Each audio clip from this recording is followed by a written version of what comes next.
लोगों को यहाँ पे दिखाया गया है। आप लोग फूड खाते हैं सबसे पहले, देखो एकदम से नॉर्मली समझना, फूड आप लोग खाते हैं तो सबसे पहले फूड खाने का जो प्रोसेस है उसको पूरा डाइजेस्ट करने के प्रोसेस को हम लोग क्या बोलते हैं? Digestive system. अगर मैं बात करती हूँ हमारी बॉडी की, तो हमारी पूरी की बॉडी डिफरेंट डिफरेंट सिस्टम से मिलके बनी है। और सिस्टम किससे बना है? सबसे स्मॉलेस्ट यूनिट होती है हमारी बॉडी की, वो है सेल। ठीक है, बहुत सारे सेल्स एक जगह कंबाइन हुए और कंबाइन होके उन्होंने टिश्यू बनाया। फिर टिश्यू से हम लोगों का बना क्या? ऑर्गन्स बने। ऑर्गन्स लाइक हम लोगों की बॉडी में कौन कौन से ऑर्गन्स है? लीवर, हार्ट, किडनी और पैनक्रियाज हो गया, और कौन कौन से होते हैं? इंटेस्टाइन्स हो गए, स्टमक हो गया ना, बहुत सारे ऑर्गन्स है। तो सारे के सारे ऑर्गन्स किससे बने हैं? टिश्यूज से बने हैं। ठीक है, जब बहुत सारे ऑर्गन्स ने मिलके एक पर्टिकुलर काम परफॉर्म, एक पर्टिकुलर फंक्शन करना स्टार्ट कर दिया, बहुत सारे ऑर्गन्स ने मिलके एक पर्टिकुलर फंक्शन स्टार्ट किया, तो उस को हमने एक सिस्टम बोल दिया। जैसे कि सपोज करो मेरे पास क्या है, मेरे पास 10 स्टूडेंट्स हैं। उन 10 स्टूडेंट्स को मैंने ये बोल दिया कि आज की क्लास में आप लोगों को पूरी क्लास मॉनिटर करनी है, तो मेरे क्लास के मॉनिटरिंग स्टूडेंट्स हो गए। उन स्टूडेंट्स को मॉनिटरिंग सिस्टम बोल सकती हूँ ना। ऐसे ही हम लोगों की बॉडी के अंदर है। बच्चों चैट में अभी ना प्लीज जो मैं बोल रही हूँ उस पर ध्यान दो, कोई चैट में कुछ नहीं बोलेगा। जो भी लिंक शेयर करना है, कुछ भी शेयर करना है, कुछ नहीं, अभी सिर्फ और सिर्फ पढ़ाई करो। तो अभी यहाँ पे क्या हुआ कि वो सारे के सारे ऑर्गन्स हम लोगों की बॉडी के अंदर जो डाइजेस्ट करने का काम कर रहा है, किसको? फूड को डाइजेस्ट करने का काम कर रहा है, उस पूरे सिस्टम को हमने बोल दिया डाइजेस्टिव सिस्टम। तो डाइजेस्टिव सिस्टम के अंदर आएंगे डिफरेंट डिफरेंट टाइप्स के ऑर्गन, एंड उन सभी के सभी ऑर्गन्स का काम अलग अलग होगा। सपोज करो हम लोग अपनी डाइट में, हमारी डाइट में क्या क्या हो सकता है? एनीवन? हम लोगों की डाइट में क्या क्या प्रेजेंट होता है? Protein, fat, carbohydrate. Protein, fat, carbohydrate, vitamin, minerals, sugar, fat, सब कुछ होता है। तो अब क्या एक ही ऑर्गन सारी चीजों को डाइजेस्ट कर सकता है? जैसे कि मैं फिजिक्स केमिस्ट्री नहीं पढ़ा सकती हूँ, मेरा फंक्शनिंग है कि मैं सिर्फ बायो पढ़ाऊंगी। ऐसे ही हमारी बॉडी के अंदर बहुत सारे ऑर्गन्स है जिनका अपना अपना काम होता है। एक को बोल दिया वो स्टार्च डाइजेस्ट करेगा तो स्टार्च ही करेगा, उसके अलावा वो किसी और को टच नहीं करेगा। एक को बोल दिया मैंने कि आपको फैट को डाइजेस्ट करना है तो सिर्फ और सिर्फ फैट को डाइजेस्ट करेगा, उसके अलावा कुछ काम नहीं करेगा।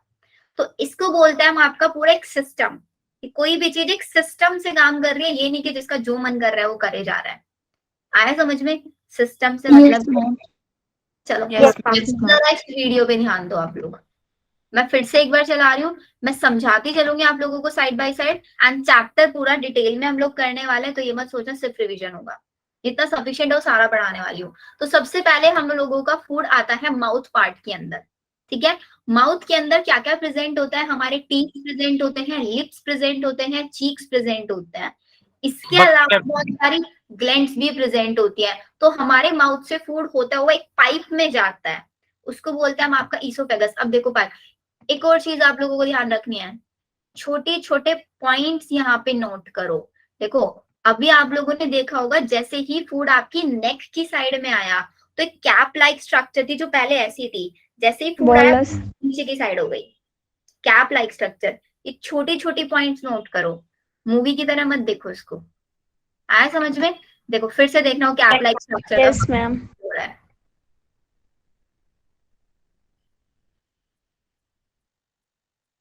देखो कैप लाइक स्ट्रक्चर अभी कैसे है, ओपन हुई, फिर वापस से सेम अपनी पोजीशन में पहुंच गई। देखो फूड जा रहा है, जैसे ही फूड इसोफेगस से ट्रांसफर हो रहा है, इसोफेगस एक बार कॉन्ट्रैक्ट हो रही है, एक बार रिलैक्स हो रही है। This is known as cap like structure है क्या? कौन सा बेटा? वही cap like structure. Cap like structure हमारा क्या होता है? एपिग्लोटिस। एपिग्लोटिस होता है वो, सब समझाऊंगी, सिर्फ अभी देखो कि हमारी बॉडी के अंदर क्या होता है, इसको क्या बोलते हैं, क्या काम करते हैं, वो डिटेल में पढ़ेंगे हम पूरा। ठीक है, चलो अभी फूड इसोफेगस से निकल के स्टमक के अंदर आ गया है। अभी स्टमक के अंदर आप देखो क्या हुआ है, यहाँ पे एक फ्लूइड सिक्रीट हुआ, एक जूस सा सिक्रीट हुआ येलो कलर का, वो हमारे फूड के साथ मिक्सअप हो गया है। फिर इसके अंदर बीच में जो आपको बड़ा सा स्मॉल इंटेस्टाइन दिख रहा है और साइड में आपके लार्ज इंटेस्टाइन दिख रहे हैं, इनके अंदर से फूड आया। ये आपको बता रहे बक्कल कैविटी, ये इसोफेगस जिसके अंदर पेरिस्टाल्टिक मूवमेंट हुआ है। फिर ये आपका स्टमक, स्टमक ने सिक्रीट किया गैस्ट्रिक जूस, ये लार्ज इंटेस्टाइन है, पूरा बीच में स्मॉल इंटेस्टाइन है आपका। फिर rectum and the last one is anus. तो ये जो पूरा का पूरा पार्ट है ना, माउथ से लेके आपका एनस तक, this is known as alimentary canal. ये पूरी की पूरी एलिमेंट्री कैनाल 9 मीटर लॉन्ग होती है। कितनी होती है ये? 9 मीटर लॉन्ग। अगर मैं आप लोगों से क्वेश्चन पूछूं, हम लोग जो फूड खा रहे हैं, हमें क्या जरूरत है फूड को इतने बड़े प्रोसेस से गुजारने की, डाइजेस्ट, मतलब एक 9 मीटर लॉन्ग ट्यूब की जरूरत है? क्यों हम लोगों को जरूरत है फूड को डाइजेस्ट करने की? जैसे कि अब 12th वाले चैप्टर्स यहाँ पे रिलेट करेंगे। हमने मॉलिक्यूलर बेसिस ऑफ इनहेरिटेंस में पढ़ा था कि बहुत सारे अमाइनो एसिड्स आते हैं, अमाइनो एसिड्स को कंबाइन कर करके हम लोग प्रोटीन बनाते हैं। लेकिन डाइजेस्टिव सिस्टम में क्या करते हैं, हम लोग जो प्रोटीन खाते हैं उस प्रोटीन को अमाइनो एसिड्स में ब्रेक करता है। Yes ma'am. तो ऐसा क्यों चल रहा है? हम डायरेक्टली प्रोटीन ले रहे हैं तो प्रोटीन की फॉर्म में ही रहेगा, तो हमारी बॉडी में ट्रांसलेशन प्रोसेस की जरूरत ही नहीं पड़ेगी फिर। मैम वो कॉम्प्लेक्स से सिंपलर में होता है ना, डायरेक्टली हम एब्जॉर्ब नहीं कर पाते। डायरेक्टली हमारी बॉडी एब्जॉर्ब नहीं कर सकती। जैसे कि सोचो प्लांट्स हमारी जो एटमॉस्फेयर में नाइट्रोजन होती है, किस फॉर्म में होती है एटमॉस्फेरिक में नाइट्रोजन? N2 की फॉर्म में, N2 की फॉर्म में एटमॉस्फेरिक नाइट्रोजन जिसको बोलते हैं। तो प्लांट्स उसको डायरेक्टली एब्जॉर्ब नहीं कर सकते। जैसे कि ऑक्सीजन है, हम लोग डायरेक्टली ले सकते हैं, उसको किसी दूसरी फॉर्म में कन्वर्ट करने की जरूरत नहीं है। प्लांट्स नाइट्रोजन को डायरेक्टली नहीं ले सकते, इसलिए वहां पे कौन से बैक्टीरिया होते हैं हमारे?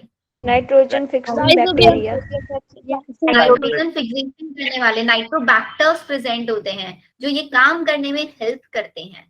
ठीक है, तो जितना भी हमारे नेचर में प्रोसेस चलते हैं, वो कहीं ना कहीं हर कोई एक दूसरे को रिलेट करता है, एक दूसरे की किसी ना किसी वे में हर कोई हेल्प कर रहा होता है। तो पूरा का पूरा प्रोसेस ऐसे आप लोगों को रिलेट करके समझना है। अभी आगे चलो।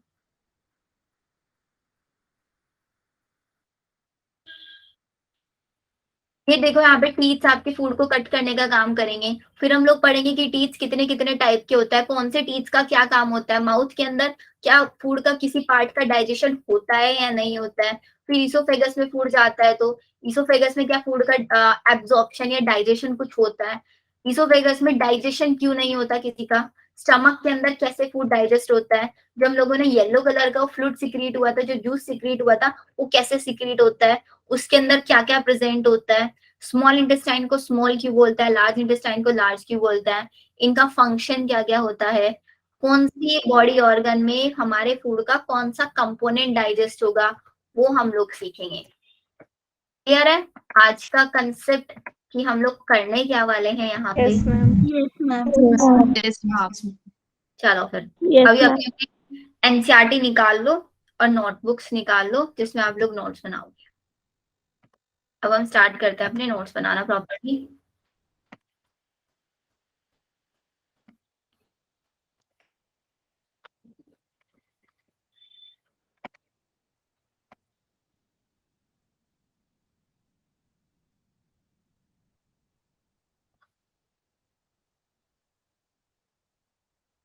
बोलो इफ्रा, क्या कंफर्म करना है?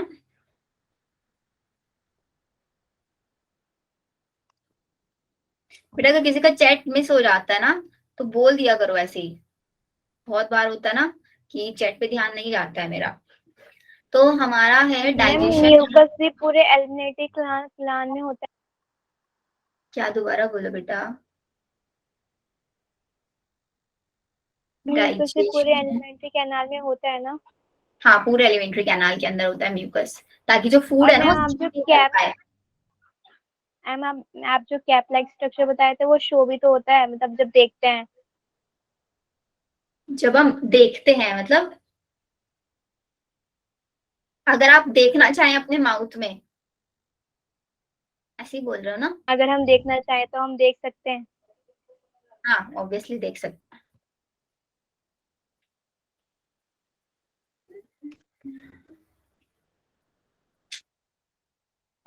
नहीं वॉइस क्लियर आ रही है ना?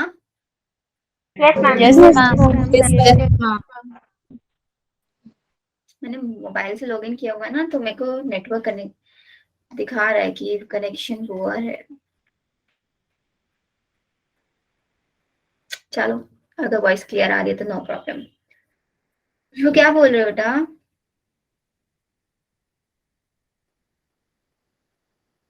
मैम पहले से नोट्स बने हैं तो उसी में ऐड कर लूं? हाँ हाँ एग्जैक्टली कर सकते हो मैम। मैंने यूट्यूब से देख कर अपनी वीडियो इसके नोट्स बना लीजिए तो हाँ नहीं बेटा, दोबारा नोट्स बनाने में क्यों टाइम वेस्ट कर रहे हो, सिर्फ रिवीजन कर लो। एंड मैं तो सजेस्ट करूंगी अगर आप लोगों ने चैप्टर पढ़ लिया ना तो अभी क्लास मत लो, अभी बैठ के इससे नेक्स्ट चैप्टर पढ़ लो या कोई और सा चैप्टर पढ़ लो।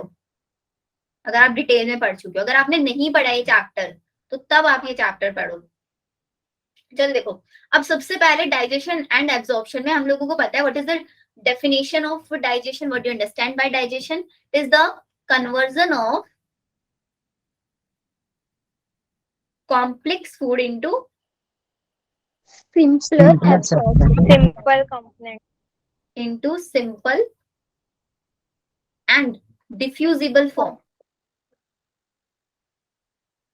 diffusible फॉर्म में कन्वर्ट करना कॉम्प्लेक्स फूड को, बिकॉज हमारी बॉडी फूड को सिंपलेस्ट फॉर्म में ही एब्जॉर्ब कर सकती है, उसको कॉम्प्लेक्स फॉर्म में एब्जॉर्ब नहीं कर सकती। मैम अभी पूरा नहीं हुआ है, लास्ट की वीडियो रह गई है मेरी। बेटा लास्ट की वीडियो रह गई ना, अभी मैं तो स्टार्टिंग का पढ़ाया। अगर रिवीजन करना चाहते हो आपके पास टाइम है तो कर लो, नहीं तो अगर आपका लास्ट वाली वीडियो रहे तो बैठ के आप लास्ट वाली वीडियो देखो।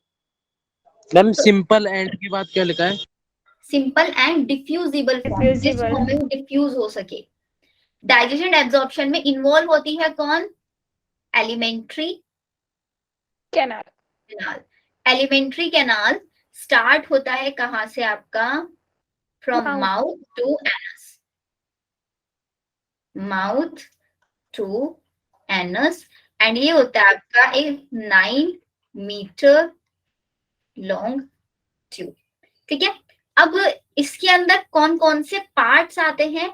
सबसे पहले अगर मैं बात करूं, हमारे पास आता है ओरल कैविटी। ओरल कैविटी के बाद आता है हमारा ईसोफेगस। ईसोफेगस के बाद आता है हमारा स्टमक। स्टमक के बाद आता है हम लोगों का small intestine, and then large intestine.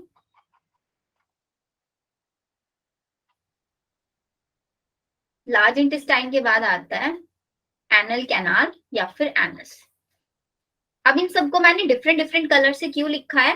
वो इसलिए लिखा है बिकॉज जो आपके स्टार्टिंग के ओरल कैविटी, ईसोफेगस और स्टमक है, ये तीनों के तीनों जो होते हैं हमारे, अब हम लोगों ने ह्यूमन रिप्रोडक्शन में ये पढ़ा है कि ह्यूमंस की पूरी बॉडी जर्मिनल लेयर्स से मिलके बनती है। कितनी जर्मिनल लेयर्स होती है? थ्री जर्मिनल लेयर होती है, एक्टोडर्म, एंडोडर्म, मेसोडर्म। तो हम लोगों को ये भी पता होना चाहिए कि वो जर्मिनल लेयर कौन कौन सा ऑर्गन बनाती है। ओरल कैविटी, ईसोफेगस, स्टमक, इन तीनों को बनाते हैं कौन? एक्टोडर्म। इनको एक्टोडर्म बनाता है।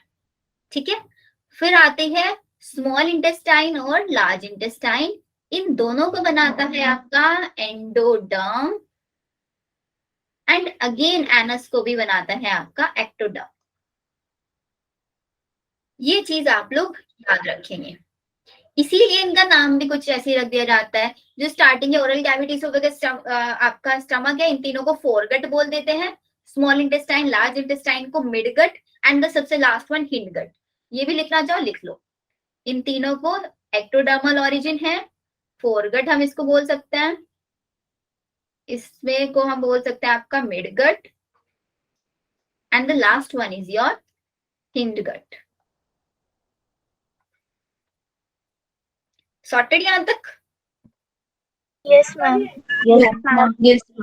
चलो यहां तक क्लियर है अब आप लोगों को। अभी इसके जरा थोड़े से ना क्लासिफिकेशंस देख लो।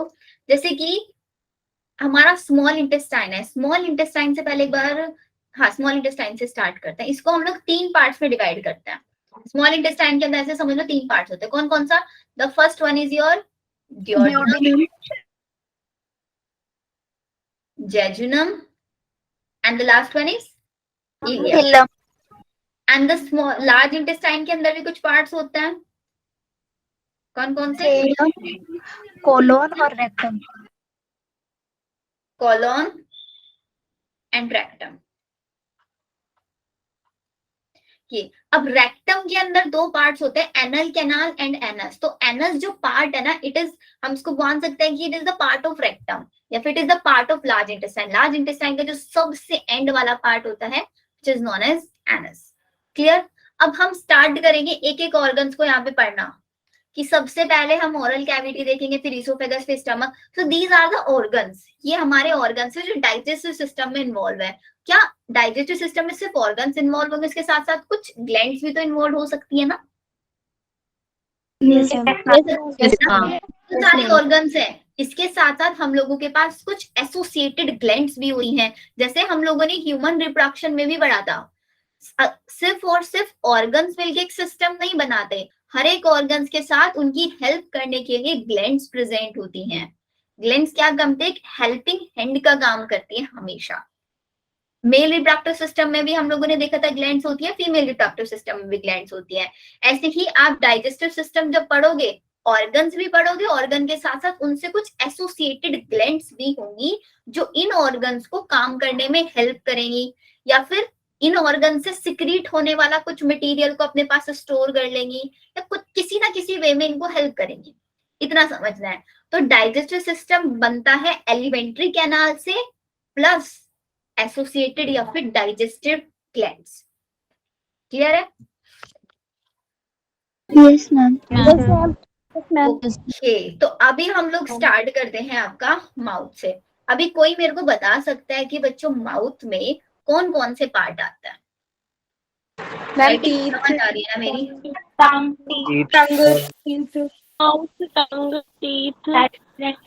salivary glands।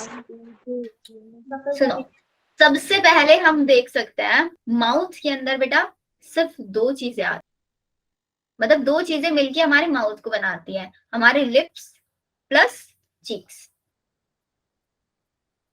लिप्स और चीक्स मिलके बनाते हैं माउथ को। लिप्स और चीक्स, इनके बीच का जितना भी स्पेस होता है, जितना पार्ट होता है या फिर जितना रीजन होता है, उसी को हम बोलते हैं बक्कल कैविटी या फिर ओरल कैविटी। ये चीज आपको याद रखना है। अगर आपसे कोई पूछे what is the difference between oral cavity and mouth, तो दोनों सेम नहीं है ना? No ma'am. ओरल कैविटी, ये चीज आप लोगों को पता होनी चाहिए कि बक्कल कैविटी और माउथ में क्या डिफरेंस हम लोगों का होता है। अब बक्कल कैविटी क्या है? पूरा का पूरा रीजन है। जैसे कि एक रूम होता है, पूरा एक रूम है, रूम के अंदर डोर जो होता है वो हमारे लिप्स है, ठीक है? जो उसकी वॉल्स है, वॉल्स क्या है उसकी? चीक्स है, ठीक है? अब उसका फ्लोर एंड रूफ वो क्या होगा? Ma'am tongue. Ma'am buccal cavity. अरे बक्कल कैविटी तो पूरा रूम है ना, स्पेस है पूरा रूम। देखो रूम, अपने जिस भी रूम में बैठे हो ना उसको इमेजिन करो, पूरा रूम है, रूम का जो डोर है वो लिप्स है, रूम के अंदर जो 4 वॉल्स है वो चीक्स है, बचा क्या? फ्लोर है। अब माउथ में, आपके माउथ का फ्लोर पे क्या है और रूफ पे क्या है? या तो बक्कल कैविटी का एक होता है आपका फ्लोर एंड एक होता है आपका रूफ। फ्लोर से अटैच है आपकी टंग, तो हम लोगों को टंग भी पढ़नी पड़ेगी यहाँ पे। और रूफ से क्या कुछ अटैच्ड है? पहला क्वेश्चन तो यही बन गया था हमारा कि हमारी जो टंग है वो बक्कल कैविटी फ्लोर से अटैच है। रूफ वाले पार्ट को हम लोग बोलते हैं यहाँ पे पैलेट। अभी जरा अपने अपने माउथ के ना जो पैलेट वाला रीजन है उसमें मेरे को डिफरेंस बताओ, एंटीरियर और पोस्टीरियर। एंटीरियर और पोस्टीरियर समझते हो? देखो आगे और पीछे, और आगे, B for posterior, B for पीछे। आगे वाला पार्ट माउथ का और पीछे वाला पार्ट दोनों में होता है मैम हार्ड और सॉफ्ट। आगे वाले एंटीरियर पार्ट में। पैलेट में आप लोगों का जो एंटीरियर रीजन है, टीथ प्रेजेंट होते हैं। एंटीरियर, अरे टीथ कहाँ प्रेजेंट होता है बेटा? टीथ तो जॉ में प्रेजेंट होता है। रूफ, क्या किसी के रूफ से टीथ प्रेजेंट है? No ma'am. नहीं है ना, वो है आपका बोन है, वो उससे अटैच है टीथ। एंटीरियर रीजन और पोस्टीरियर रीजन। तो एंटीरियर वाला जो हमारा पार्ट है वो कैसा है, सॉफ्ट या हार्ड? Ma'am hard. इसीलिए हम इसको बोल देंगे हार्ड पैलेट। पोस्टीरियर वाला पार्ट है सॉफ्ट। Soft palate. इसीलिए हमने इसको बोल दिया सॉफ्ट पैलेट। अब ये इंटीरियर हार्ड कैसे हुआ? इंटीरियर तो सॉफ्ट होना चाहिए। फील करके देखो जरा, अपनी टंग से टच करो अपना रूफ वाला पार्ट। ने सही लिखा है। एंटीरियर वाला हार्ड है ना, वो हार्ड पता है क्यों होता है? क्योंकि आपके जो टीथ्स है वो फूड को क्या कर रहे होते हैं, कट कर रहे होते हैं, उसकी ग्राइंडिंग कर रहे होते हैं। अगर एंटीरियर वाला पार्ट भी सॉफ्ट हो जाएगा ना तो फूड आपके माउथ से बहुत इजीली स्लिप होने लग जाएगा। जब फूड को च्यू करोगे स्लिप होगा, वो स्लिप ना हो इसीलिए आपका इंटीरियर वाले पार्ट को हार्ड बनाया गया है। एंड वो हार्ड क्यों बनाया गया है, उसके अंदर कुछ एक्स्ट्रा मसल्स ऐड कर दी गई हैं जिनको हम बोलते हैं rugae. These are the transverse ridges भी हम इनको बोल सकते हैं। ट्रांसवर्स, आज मेरी राइटिंग ना 2-3 दिन बाद मैं पेन टैब यूज कर रही हूँ, इसलिए मेरी राइटिंग बड़ी खराब हो गई है। कोई भी वर्ड समझ में नहीं आएगा ना तो पूछ लेना, वैसे हम ट्राइंग की थोड़ा क्लियर लिखो ताकि बाद में भी इनको पढ़ो ना समझ में आ जाए।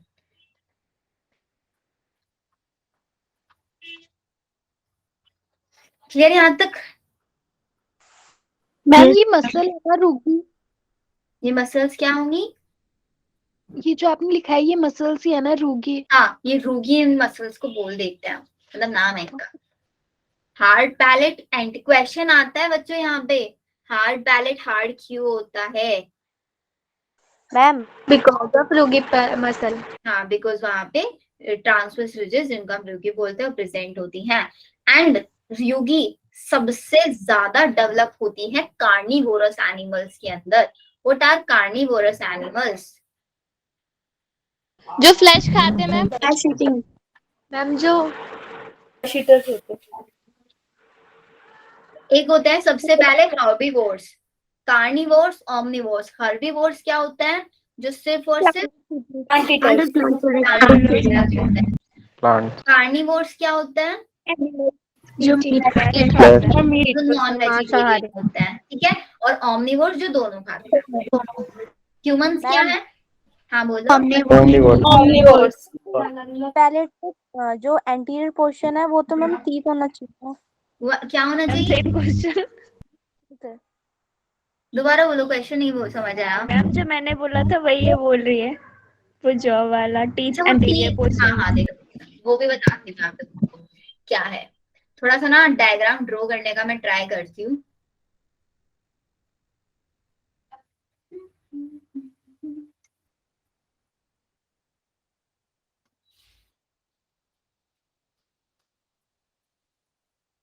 ऐसे समझना, ये है आपका बोन्स एंड इसके ऊपर है आप लोगों के ऐसे लिप्स।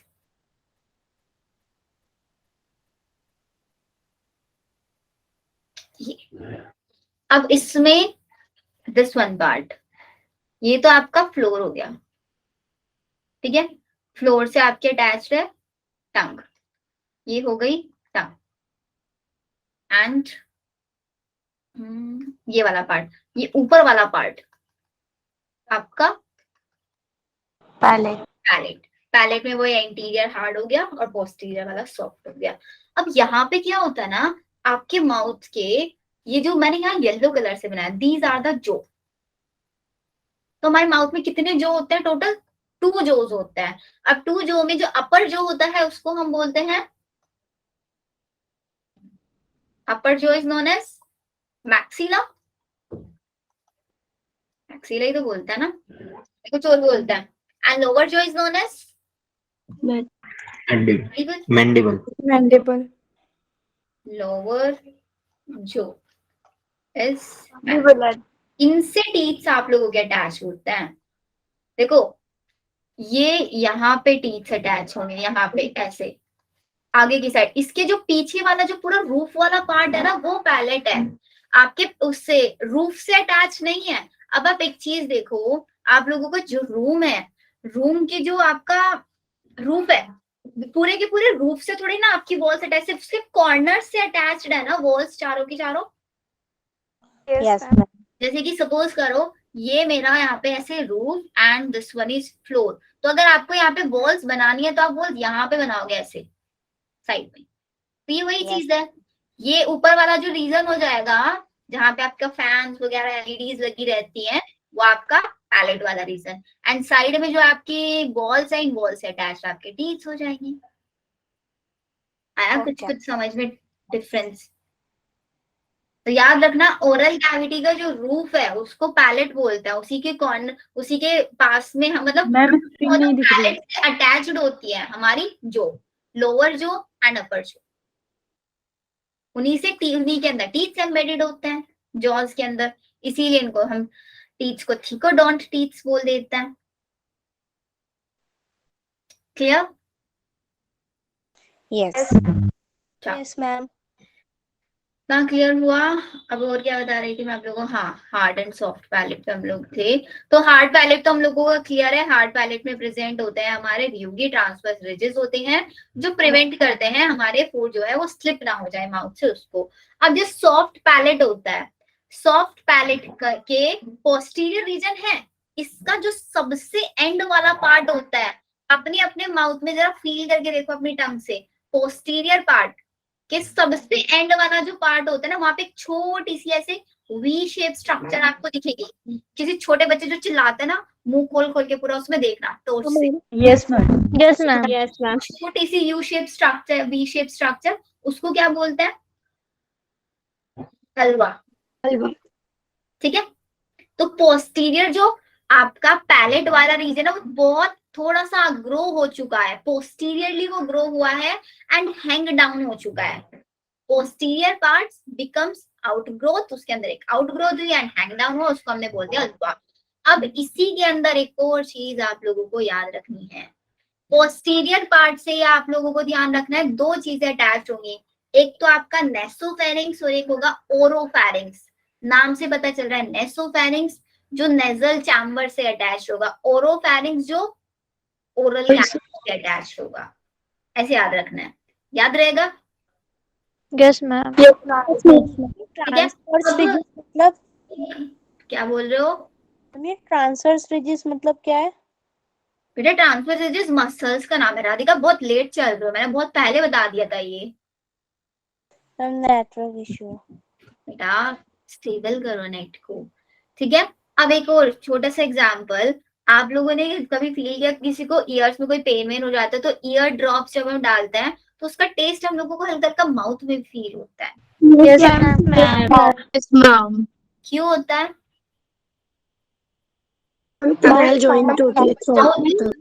ईयर्स में हम ईयर ड्रॉप डाल रहे हैं, कुछ माउथ में क्यों गया उसका टेस्ट? मैम ईयर जो कनेक्ट होता है माउथ से। हाँ, क्योंकि जो हमारा ईयर में जो मिडल ईयर वाला पार्ट है वो अटैच्ड होता है, मिडल ईयर वाला पार्ट स्टेचियन ट्यूब से। एग्जैक्टली, स्टेचियन ट्यूब, लिखो स्टेचियन ट्यूब को भी। स्टेचियन ट्यूब क्या काम करती है? It connect नेसोफेरिंग्स with middle ear. इसको पूरा अच्छे से हम लोग ना न्यूरल कंट्रोल एंड कोऑर्डिनेशन में पढ़ते हैं, क्योंकि वहीं पे ईयर की एनाटॉमी पढ़ते हैं ना, तो पूरा डिस्कस करेंगे, सिर्फ यहाँ पे समझ लो इतना हम लोगों को क्लियर है। तो माउथ वाला पूरा पार्ट हमने देख लिया। माउथ के अंदर हम लोग देखते हैं कि टंग में क्या क्या प्रेजेंट होता है। तो अब नेक्स्ट हेडिंग डालो, टंग। टंग का काम क्या होता है? मैम टेस्ट वर्ड्स होते हैं। टंग सबसे पहले कैसी स्ट्रक्चर है ये बताओ? Muscular structure. Muscular structure, exactly. तो अगर आपको कोई पूछे ना टंग क्या है, it is a muscular structure. जो कहाँ पे अटैच्ड होती है वो मैंने अभी आप लोगों को बता दिया, कहाँ पे अटैच होती है। कैविटी बक्कल Cavity कैविटी के के floor फ्लोर अटैच होती है। अब जो कोई भी चीज अटैच होती है, किसी चीज को हमें अटैच करना है तो अटैच करने के लिए फेविकोल की जरूरत होती है नहीं होती है? यस मैम यहाँ पे फेविकोल का एक कनेक्शन का काम कौन करेगा वो भी समझना है। तो सबसे पहले लिखना है इज अ मस्कुलर स्ट्रक्चर। बच्चों मैं यहाँ पे पूरा डिटेल नहीं लिख रही हूँ बिकॉज मैं आप लोगों को हैंड रिटन नोट्स दे रही हूँ, समझा रही हूँ यहाँ पे सिर्फ। तो एक मस्कुलर स्ट्रक्चर है जो आपकी टंग को, जैसे कि ये आपका ऐसे फ्लोर से आपकी टंग अटैच है, तो यहाँ पे अटैचमेंट कराने के लिए प्रेजेंट होता है कौन? फ्रेन्यूलम लिंग्यू।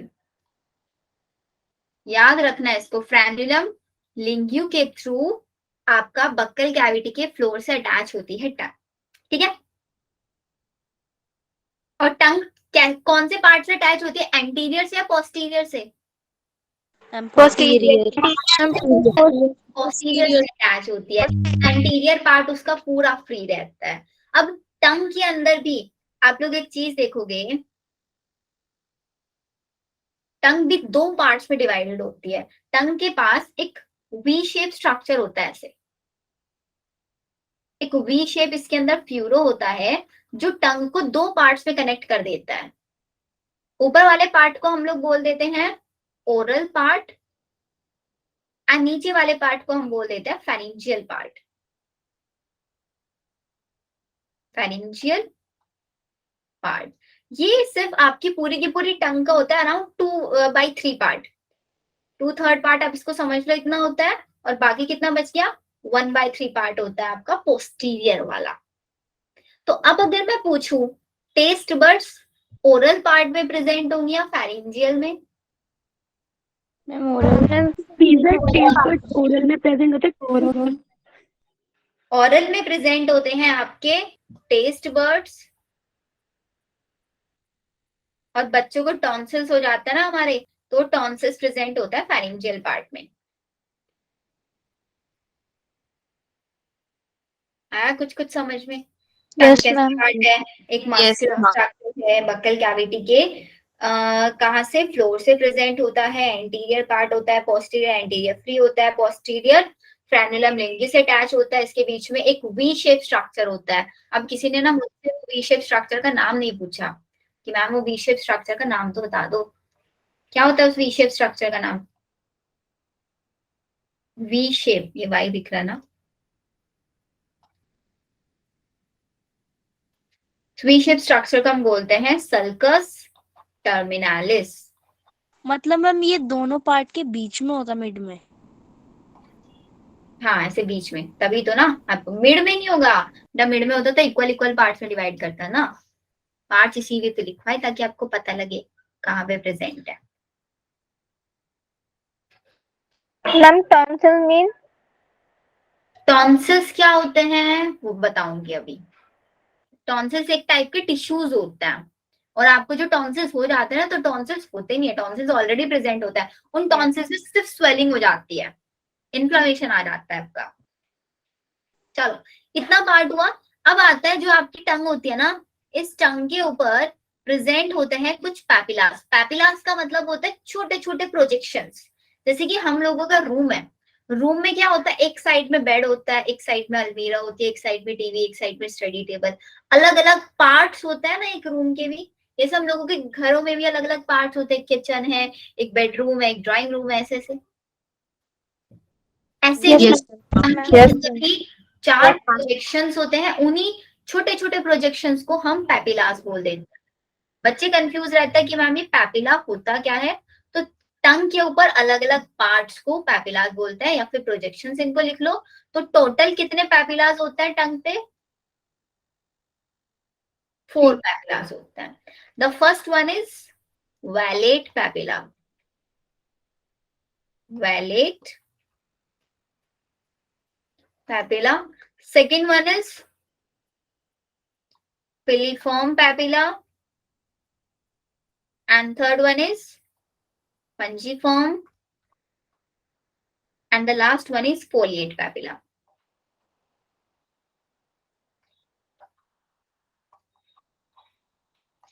ये आपको याद रखना है। चारों नाम, वैलेट पैपिला, वैलेट, फिलीफॉर्म, पंजीफॉर्म, पॉलिएट। मेरे साथ रिपीट करो, याद हो जाएगा। वैलेट, फिलीफॉर्म, पंजीफॉर्म और पॉलिएट। अब वैलेट पैपिला एक वो पैपिला होता है जिसके पास टेस्ट वर्ड्स प्रेजेंट होती हैं, ठीक है। तो लिखो इसके पास होती हैं टेस्ट बर्ड्स। और कितनी टेस्ट बर्ड्स होती हैं इसके पास? कितनी टेस्ट बर्ड्स होती हैं? 100 टेस्ट बर्ड्स होती हैं। नेक्स्ट आता है हमारा फिलीफॉर्म पैपिला। यहाँ पे क्वेश्चन बनता है, फिलीफॉर्म पैपिला के पास कोई टेस्ट बर्ड्स नहीं होती, इसीलिए इसको हम बोल देते हैं devoid of taste birds. Divide का मतलब समझते हो ना, एब्सेंस। क्वेश्चन डिवाइड में ही आता है, इसलिए मैं हाँ जी इसका फंक्शन क्या होता है? किसका फंक्शन? मैम डिवॉइड फिलीफॉर्म का। फिलीफॉर्म का फंक्शन कुछ नहीं है, सिर्फ प्रेजेंट है, पार्ट है एक। Okay ma'am. हाँ जी, मैम डिवॉइड मींस क्या बताया आपने? डिवाइड का मतलब होता है एब्सेंस। एब्सेंट। एब्सेंस कुछ तो काम होगा इसका, बिना काम के ही प्रेजेंट है। बिना काम के प्रेजेंट होता है। Next one, पंजीफॉर्म। पंजीफॉर्म का एक काम होता है, आपकी टंग की कलर क्या होता है? पिंकिश कलर होता है ना। तो वो पिंकिश कलर बनाने का फॉर्म रिस्पॉन्सिबल होता है। और इसके पास टेस्ट वर्ड्स भी प्रेजेंट होती हैं, लेकिन वैलेट से कम टेस्ट वर्ड्स इसके पास प्रेजेंट होती हैं। सबसे ज्यादा वैलेट के पास, सेकंड नंबर में पंजीफॉर्म के पास टेस्ट वर्ड्स होती है, और सबसे कम और ना के बराबर फिलीफॉर्म के पास, बिल्कुल कम, ठीक है। और फोलिएट पैपिला, तो फोलिएट पैपिला एक वेस्टिजियल ऑर्गन की तरह। वेस्टिजियल ऑर्गन आप लोगों को पता है, बिकॉज हम लोग इवोल्यूशन पढ़ चुके हैं। वेस्टिजियल जो हमारे एंसेस्टर्स में होता था, लेकिन धीरे धीरे करके हम लोगों में डिमिनिश हो चुका है, नॉन डेवलप्ड होता है ये। तो लिखो, पंजीफॉर्म का काम क्या होता है, वही लिखोगे सबसे पहले कि ये पिंकिश कलर प्रोवाइड कराता है, और इसके पास less number of taste buds होता है, बट होते हैं लेस। किससे? वैलेट से। मैम लगभग कितने होते होंगे, हाफ या हाफ से कम? ऐसे समझ लो 5 to 10 होता है बस, 5 ओके। ठीक है। और फोलिएट के क्या लिखोगे? Not developed in vestigial organ. In human. Not developed ma'am ये इन्फेंट में होते हैं। In human. तो इन्फेंट स्टेज में आते आते ये, मतलब इन्फेंट जब स्टेज होता है ना, इन्फेंट में भी आप ऐसे समझो 1 या 2 साल के बच्चे होते हैं, उन तक होता है, उसके बाद डिमिनिश हो जाता है। लीफ लाइक स्ट्रक्चर्स होते हैं, जैसे हमारी टंग होती नहीं, ये तो ऐसे यहाँ पे ऐसे लीफ लाइक स्ट्रक्चर आपको दिखता है ऐसे, ये ओके मैम। फोलिएट वाला।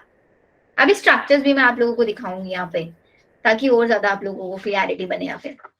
ये क्लियर हुआ।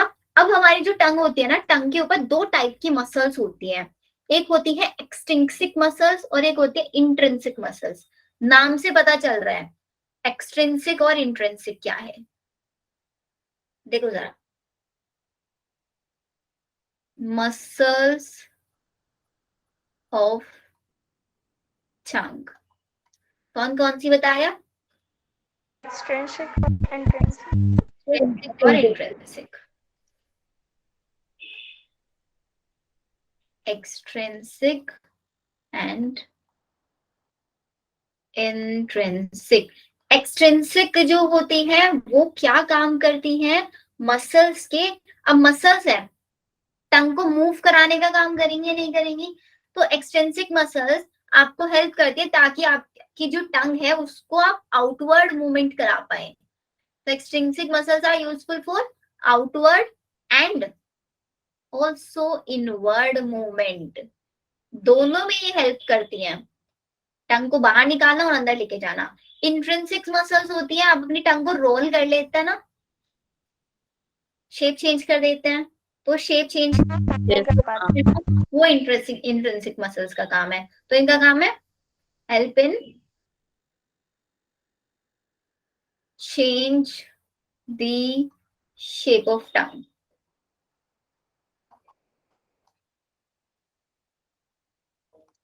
क्लियर? अब बोलोगे मैम इनका नाम एक्सट्रिंसिक और इंट्रिंसिक क्यों रखा गया है, जबकि ये तो आउटवर्ड और इनवर्ड दोनों मूवमेंट्स करा रहा है। क्योंकि ये मसल्स के आगे की साइड प्रेजेंट होते हैं, एंटीरियरली प्रेजेंट होती है, और इंट्रिंसिक पीछे की साइड प्रेजेंट होती है। इस बेसिस पे इनका हम लोगों ने नेमिंग दिया है। एक्सट्रिंसिक आगे की साइड प्रेजेंट है, इंट्रिंसिक पोस्टीरियर साइड में प्रेजेंट है, टंग के डीप पार्ट में प्रेजेंट होती है, और एक्सट्रिंसिक सुपरफिशियल पार्ट में। मैम फिर एक्सट्रिंसिक भी तो मदद करती है टंग को रोल करवाने में, शेप चेंज करने में। नहीं बेटा, ये तो आउटवर्ड और इनवर्ड मूवमेंट में काम करे, बाहर निकालने में, अंदर बाहर और अंदर करने में, सिर्फ आउटवर्ड और इनवर्ड मूवमेंट में, और इंट्रिंसिक उसको शेप और रोल करने में ऐसे। तो एंटीरियर पार्ट ही तो शेप चेंज करती है। एंटीरियर आप शेप चेंज करते हैं तो शेप चेंज करने आपको लगता है एंटीरियर पार्ट कर रहा है, लेकिन हेल्प उसको डीपेस्ट पार्ट में जो मसल्स होती है ना वो हेल्प कर रही होती है। वैसे भी हमसे होती नहीं है, रहने दो। ट्राई कर रहे हो क्या? नो मैम, होती है वो, वैसे भी हमने पढ़ा था कि सबसे नहीं होती है। हाँ, सबसे नहीं होता, और बहुत लोगों से हो सभी है।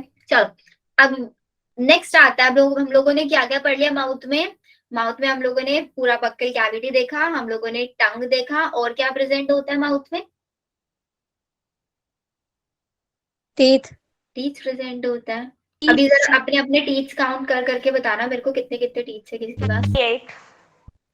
28। सबके पास ही 28 होंगे ना? Yes ma'am. टोटल वैसे टीथ होते कितना है?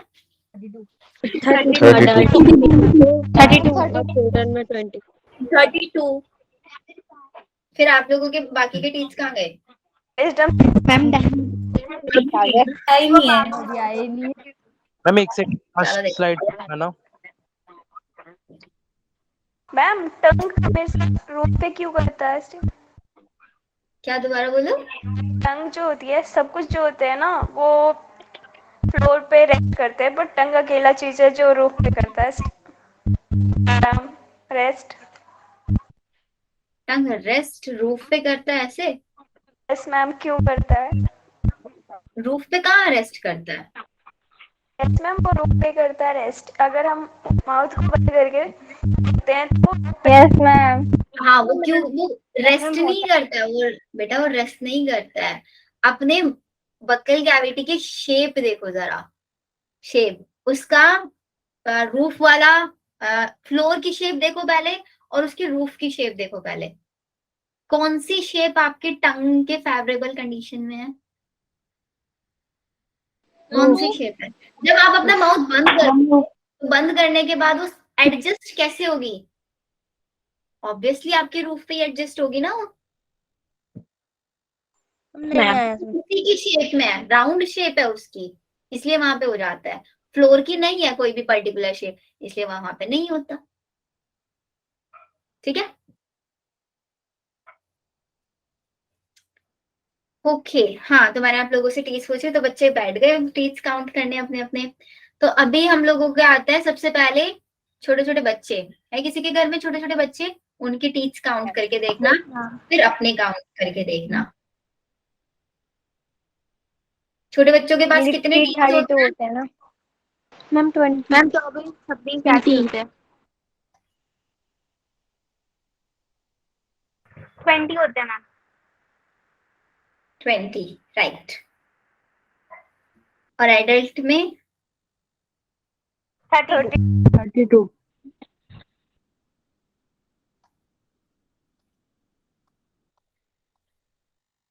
अब ये जो मैंने यहाँ पे लिखा है, इट्स कॉल्ड डेंटल फॉर्मूला।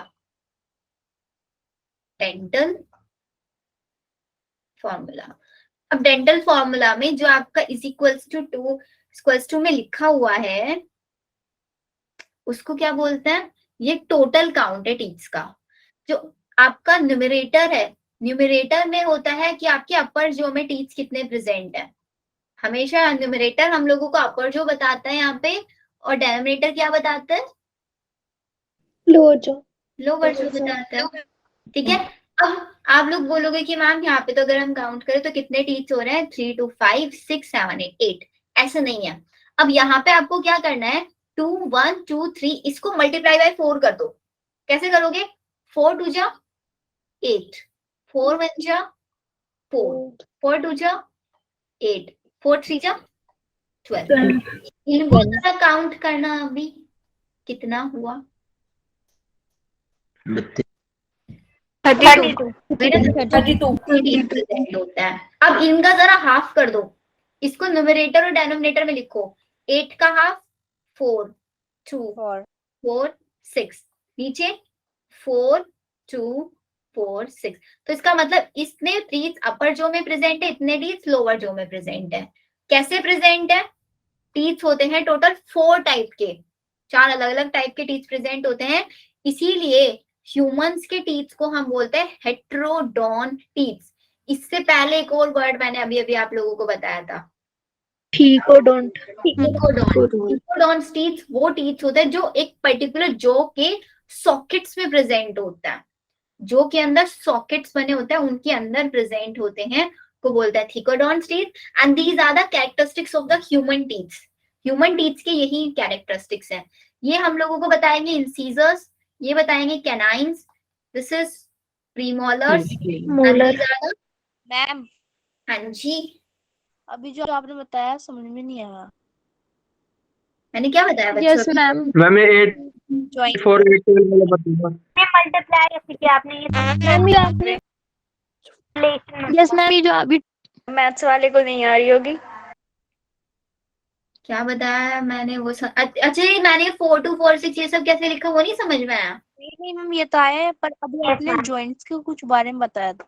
अच्छा हाँ, मैम मैंने ये बोला कि आप लोगों के जो टीथ होता है ना वो एक सॉकेट्स में प्रेजेंट होता है। सॉकेट्स लाइक जैसे ये आपकी जॉ, ठीक है, इन जॉ के अंदर ऐसे नहीं कि टीथ ऐसे ही लगे हुए हैं रैंडमली, इनके अंदर ऐसे एक सॉकेट प्रेजेंट होता है, उस सॉकेट के अंदर ऐसे टीथ रहते हैं ऐसे। ये इस टाइप के टीथ्स को हम बोलते हैं थिकोडोंट टीथ्स। क्लियर? विधि समझ आया? Clear ma'am. और डिफरेंट डिफरेंट टाइप के टीथ होंगे तो उसको क्या बोलते हैं? हेट्रोडॉन। सिंपल सी चीज आप लोगों को याद रखनी है। अब मैंने बोला आपकी बॉडी में, मतलब बॉडी में क्या बोले, माउथ में आपके अपर जॉ में 4 इंसीजर्स हैं, ठीक है। अब इंसीजर्स कौन से? आपके जो सामने वाले, जब स्माइल करते हो ना तो सबसे पहले आप लोगों के इंसीजर्स दिखते हैं। इंसीजर्स है, फिर उन इंसीजर्स के साइड साइड में कैनाइन्स हैं, फिर प्रीमोलर्स है, फिर मोलर्स है। एक सेकंड मैंने आप लोगों को इसकी स्ट्रक्चर दिखाती हूँ, तभी आप लोगों को ये चीज क्लियर होगा।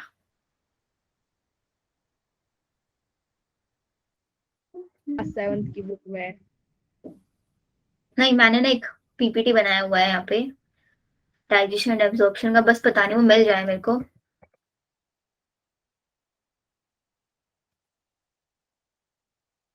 बाय द वे क्वेश्चन था, पूछो। मैम बायोलॉजिस्ट जो होते हैं वो मैथ्स का मॉडल क्यों करने पे लगे रहते हैं? क्योंकि उनको बायो कभी समझ में नहीं आती ना। बायोलॉजिस्ट मैथ्स का मॉडल करके बनाते हैं, जो भी कुछ बनाता है। ये फॉर्मूला जो बना रखा है ये भी ऐसे ही है। क्योंकि बहुत सारी चीजें ऐसी हैं, जैसे कि हमारा, जैसे कि जेनेटिक्स है, जेनेटिक्स में भी कितना मैथ्स लगाया हुआ है।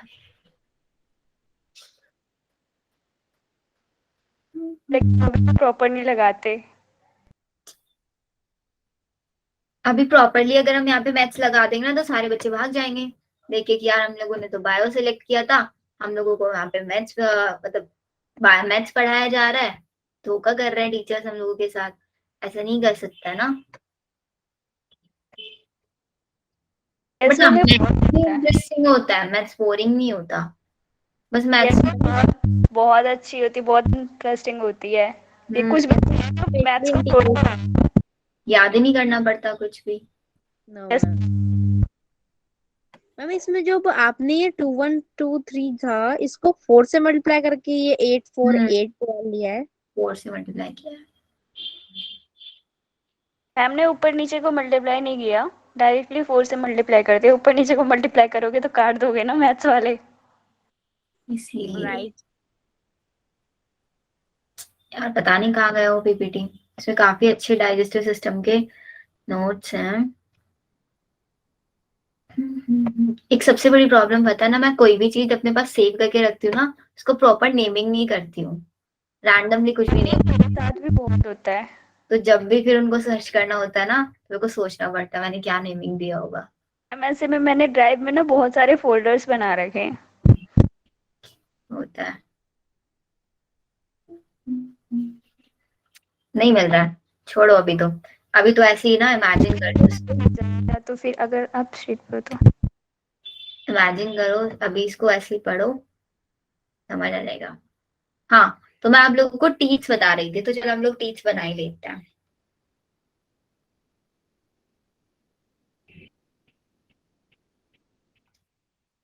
ये रहे आप लोगों के स्माइल वाले टीच, 4 ऊपर की साइड एंड 4 नीचे की साइड। कौन से वाले? इंसीजर्स, ठीक है। नहीं दिख रहा मैम। ऐसे यस कैसे? मैम, यस मैम नहीं दिख रहे। नहीं दिख यस मैम नहीं दिख रहे। क्या बोल रहे हैं? ठीक है, दिख गए। यस मैम आप दिखे। ये रहे आपके 4 इंसीजर्स, ठीक है। अब इंसीजर्स के साइड में कितने कैनाइन्स बनाने? 2 कैनाइन्स। तो एक कैनाइन इधर है, एक कैनाइन इधर। सबसे जो पॉइंटेड टीथ होता है वो कैनाइन्स होता है। अब एक बहुत जनरल सा क्वेश्चन है, कैनाइन्स पॉइंटेड टीथ हैं, तो पॉइंटेड चीज क्या करती है? किसी चीज को बहुत इजीली कट करती है, नहीं करती है? Yes ma'am. तो कैनाइन किसके अंदर सबसे ज्यादा होने चाहिए, मतलब डेवलप या सबसे ज्यादा अच्छे से? कार्निवोर्स में। कार्निवोर्स के अंदर, एग्जैक्टली। और एक और चीज आप लोगों को जनरल नॉलेज के लिए याद रखना, कैनाइन्स हर्बीवोर्स के अंदर एब्सेंट होता है, ठीक है। अब देखो ना, इंसीजर्स आगे वाले टीथ सबसे ज्यादा डेवलप किसके अंदर होता है? आगे वाले टीथ जो रैबिट ग्रेजिंग एनिमल्स होता है, जो इधर उधर घूम फिर के जो घास होता है उसके अंदर। हमारा जो एलिफेंट होता है, एलिफेंट के पास ऐसे 2 बड़े से टीथ होते हैं, जिसको हम टस्क बोलते हैं, TUSK के टस्क, है ना। तो कौन से टीथ होते हैं वो? यस। वो तो दिखाने वाले होते हैं, खाने वाले तो होते नहीं है। अरे नाम तो होता है ना उनका, मतलब दिखाने, टीथ तो टीथ है।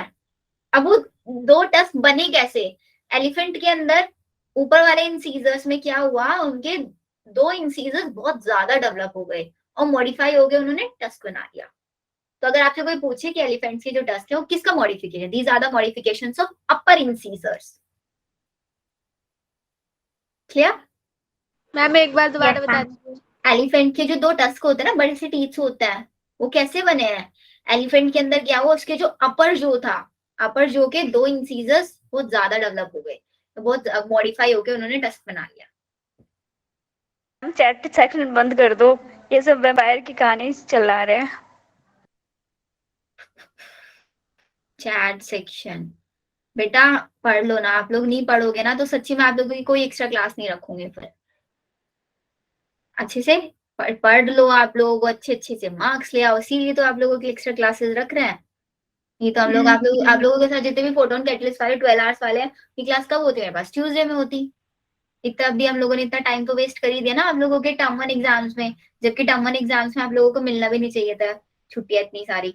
अब सोचो अगर ये टर्म 1 एग्जाम्स आप लोगों के ना होते ना, अब तक हम लोग कितना कर चुके होते, पूरा टैन फिजिक्स मैं तो फिनिश करा चुकी होती आप लोगों का। Yes ma'am. चलो फिर, अब ये हुए हमारे कैनाइन्स। अब प्रीमोलर्स कितने हैं ऊपर की साइड? 4 प्रीमोलर्स हैं, तो 2 प्रीमोलर्स तो इधर हो जाएंगे प्रेजेंट, ये हो गए, एंड 2 प्रीमोलर्स इधर, 2 प्रीमोलर्स इधर, सेम नीचे की साइड होंगे। फिर इसी की साइड में आपके 1 2 3 molars molars molars, 1 2 3 molars molars molars, ऐसे प्रेजेंट होते हैं आपके पूरे के पूरे टीथ। कोई टीथ का कोई भी पूछे आपसे तो बता सकते हो आप इजीली कौन से टीथ कौन से होंगे। प्रीमोलर वाले जितने भी टीथ होते हैं ना, प्रीमोलर वाले, ये ट्रायंगुलर होता है शेप में, ऐसे कुछ पॉइंटेड नहीं होते, ट्रायंगुलर टाइप से ही होते हैं। पॉइंटेड सबसे ज्यादा कैनाइन्स होता है और प्रीमोलर्स आपके रेक्टेंगुलर होता है ऐसे, ठीक है। एंड एक और चीज इंपॉर्टेंट, कभी भी फ्रॉग को पकड़ना, उसका माउथ चेक करना। फ्रॉग के पास लोअर जो नहीं होता, उसका सिर्फ अपर जो होता है उसके पास। हम तो ग्राइंडिंग कैसे करते हो?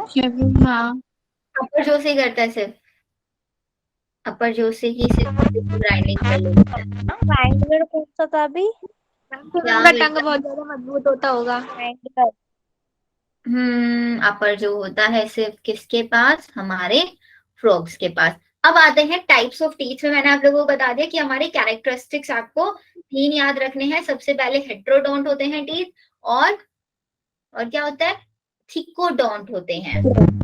और इसके अलावा एक और टर्म, देखो 3 कैरेक्टरिस्टिक्स आप याद रखोगे टीथ्स के। पहला आपको याद रखना है, क्या होता है? क्या बेटा, मैम डायफोडोंट। बता रही हूँ अभी। थिकोडोंट, एक होता है हेट्रोडोंट, मैम और एक होते हैं डाई फायोडोंट। देखो डोंट का मतलब तो है टीथ, हेट्रो मतलब डिफरेंट टाइप के, थीको का मतलब होता है किसी चीज के अंदर एम्बेडेड हुए, धसे हुए किसी चीज के अंदर। डाई का मतलब होता है 2, डाई का मतलब हो गया 2, फायो का मतलब हो गया लाइफ स्पैन। हम सब लोगों के पास जितने भी टीथ हैं उन सबकी लाइफ स्पैन कितनी है, 2 टाइम्स है। पहले हम लोग जो छोटे बच्चे थे हमारे पास मिल्क टीथ थे, मिल्क से टूथ गए तो हमारे परमानेंट टीथ आ गए हम लोगों के पास। वो टीथ जो उनकी लाइफ स्पैन होती है 2 टाइम्स, ट्वाइस इन लाइफ आपके पास अगर टीथ आ रहे हैं, दिस इज नोन एज डाइपायडोंट। कोई कोई एनिमल्स ऐसे भी होते हैं जिनके पास टीथ सिर्फ एक ही बार आता है, अगर वो टूट गए तो उसके बाद उनको हमेशा बिना टीथ के रहना पड़ेगा। कुछ एनिमल्स ऐसे भी होते हैं जिनके पास मल्टीपल टाइम्स टीथ आते हैं, मतलब एग्जांपल क्या होंगे? टीथ टूटेंगे उन्हीं के उतने ही बार उनके पास टीथ आते रहेंगे। मैम ट्रायंगुलर कौन से थे? बेटा क्या बोल रहे हो? एग्जाम्पल फिश और एम्फीबियंस, कितनी बारी टीथ तोड़ देना उनके वापस से आ जाएंगे। मैम प्रीमोलर की शेप ट्रायंगुलर है मैम रेक्टेंगुलर? प्री मोलर की ट्रायंगुलर है, मोलर्स की रेक्टेंगुलर है। मैम ह्यूमन बींग्स को किस में कंसीडर करेंगे, क्योंकि ह्यूमंस उनके में टाइप्स आते हैं। डाइफायोडोंट होता है ना, ह्यूमंस तो 2 बार आता है। ह्यूमंस के ही है। क्या होगी हम्म। इंसीजर की शेप? इंसीजर्स की शेप भी ट्रायंगुलर ही होती है ऑलमोस्ट।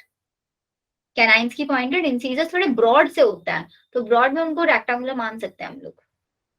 मैम ये तो रेक्टेंगल है। कौन से? Ma'am incisor. हाँ, इंसीजर्स भी रेक्टेंगुलर टाइप से ही होता है। आया क्लियर? अब एक और कंसेप्ट होता है बच्चों, विजडम टीथ। विजडम क्या होता है? किसी किसी को स्टार्ट हुए विजडम टीथ आने, बड़ा पेन होता है, बहुत ज्यादा पेन होता है विजडम टीथ के। देखो ये जो मैंने बनाया ना यहाँ पे स्ट्रक्चर, इसमें जो सबसे लास्ट वाला मोलर है ना, ये बहुत रुलाता है। कैसे रुलाता है ये? जब आप लोग 17 मतलब 18 17 क्रॉस करके 18 19 20 21 25 तक पहुंचेंगे ना, उसके बीच में आपका निकलने स्टार्ट होंगे लास्ट मॉलर्स। तो विजडम टीथ अगर आपसे पूछे कौन से थे, wisdom teeth are the last molars जो 18 से 25 की एज में आपके आते हैं। क्लियर? एंड बहुत लेकिन 18 से 25 की रेंज में क्यों? 18 से 25 बेटा ये सब ह्यूमंस के अंदर होता है ना। अब ऐसे ही हुआ है, अब हम लोगों को गॉड ने ऐसे ही बनाया है कि इसी एज में आएंगे, नेचुरल है ये सब प्रोसेस। मतलब उस टाइम पे इनका कुछ स्पेशल वर्क? नहीं, कोई स्पेशल वर्क नहीं होता, इनका काम कुछ नहीं होता है, नेचुरली ऐसी लेट ही स्टार्ट होता है। मैम आपने एज क्या बताई थी, कौन सी एज में आते हैं? 18 से 25 लिख लो। विजडम टीथ क्या होता है? Last molar. मोलर्स 18 से 25 ईयर, एंड बहुत पेनफुल होता है। मतलब जरूरी नहीं होता कि सपोज आप लोगों को पेन हो रहा है तो सबसे पहले तो ना गम्स में स्वेलिंग हो जाएगी, एंड में सबसे ज्यादा स्वेलिंग होगी वहां पे, एंड कभी कभी तो निकलना स्टार्ट होता है तो तभी पूरा ना माउथ में स्वेलिंग आ जाता है, बोल भी नहीं पाते, उसकी वजह से आपका ईयर्स के अंदर भी पेन होने लग जाता है। मुझे तो बहुत होता है, मतलब हर मैम 3 मुझे या भी 4 हो रहा है। महीने में ना, मेरे को तो ये होता ही रहता है। तो आपके विजडम टीथ आ रखे हैं? नहीं आए अभी तक नहीं है, सिर्फ पेन करते हैं और फिर भाग जाते हैं। जब वो निकलने स्टार्ट होता है ना तब वो बहुत पेनफुल होता है। अगर एक बार निकलने लगता है तब इतना पेन नहीं होता, ये तो स्टार्टिंग में होता है बहुत।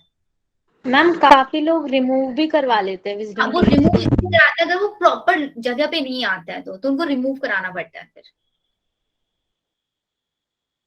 होता है ना किसी किसी के टीथ उनकी शेप बिगड़ी होती है, कोई आगे कोई पीछे ऐसे होता है। Yes ma'am. उस केस में उनको वो रिमूव कराने पड़ता है। चलो मैम वो भी बहुत ज्यादा पेनफुल होता होगा। ऑब्वियसली टीथ आप निकलवाओगे तो पेनफुल तो होगा ही। नहीं होता ज्यादा।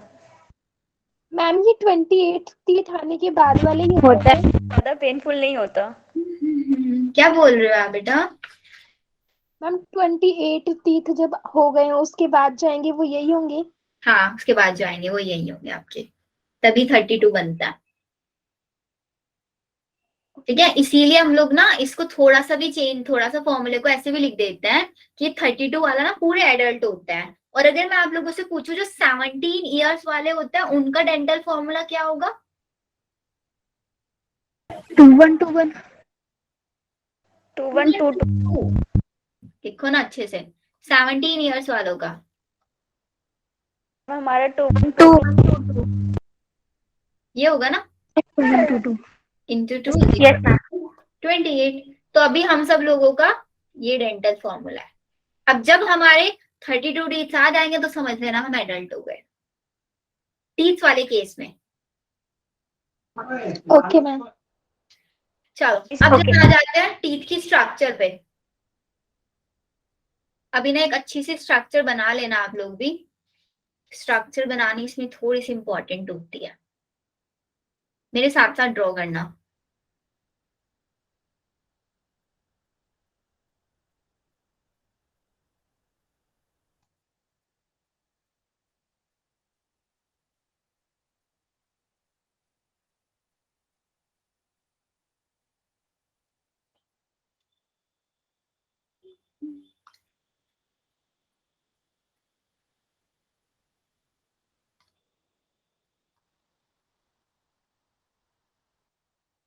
अच्छा, गम्स ब्लीडिंग किस किस को होती है आप लोगों में से, स्पेशली विंटर्स में? मैम हमें होता है ना बहुत सारे लोगों को। गम्स ब्लीडिंग सिर्फ विंटर्स में होती है मोस्टली। एंड क्या बोल रहे हो आप लोग? इसका फॉर्मूला कैसे लिखेंगे? अच्छा सैमी एडल्ट 30। अच्छा जिसके 29 हो, 29 वालों का भी सोचो सचिन क्या फॉर्मूला होना चाहिए। नया डिस्कवर करेंगे फिर हम लोग 29 टीथ का ये डेंटल फॉर्मूला। अब आपके लिए टॉपिक दे रहा हूँ। विंटर्स में जो ज्यादा वो दिक्कत होती है दांत में। विंटर्स में होती है ना? Yes, मैम होती है।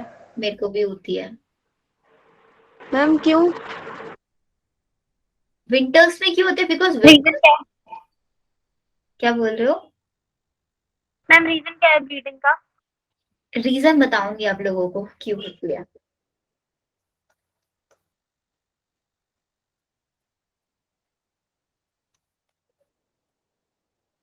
चलो अब आप टीथ्स आप लोगों के व्हाइट है येलो है टीथ्स? वाइट। मैम वाइट होगा है। ना? सबसे ऊपर वाला पार्ट होता है ना आपका व्हाइट वाला पार्ट, उसको बोलता है आप लोगों का क्राउन। ठीक है, सभी व्हाइट बोल रहे होंगे लेकिन बहुत सारे लोगों के येलो भी होंगे टीथ्स। हाँ मैम। ये बीच वाला मैम जो पार्ट हमारे टीथ का जो येलो कलर होता है वो मैम नेचुरल कलर होता है। नेचुरल नहीं होता, उसके ऊपर लेयर बन जाती है। The last one is tooth. हम लेकिन बोला तो जाता है कि थोड़ी सी येलोइश ही होती है हमारी नेचुरल टीथ। थोड़े से येलोइश होते हैं। कैल्शियम का कलर कैसे होता है? ये तो टीथ किससे बने होते हैं? चलो अभी ज्यादा बातें नहीं करते, पहले इस टॉपिक को फिनिश कर लेते हैं। टीथ का जो सबसे अपर पार्ट होता है ना उसको हम लोग बोलते हैं enamel. Second one part is known as dentine. अब एनिमल पार्ट क्या होता है आपके बॉडी का? सबसे हार्डेस्ट इसको हम बोला जाता है, पूरी बॉडी का सबसे हार्डेस्ट सब्सटेंस। इवन आपकी बोन्स से भी ज्यादा हार्ड होता है ये।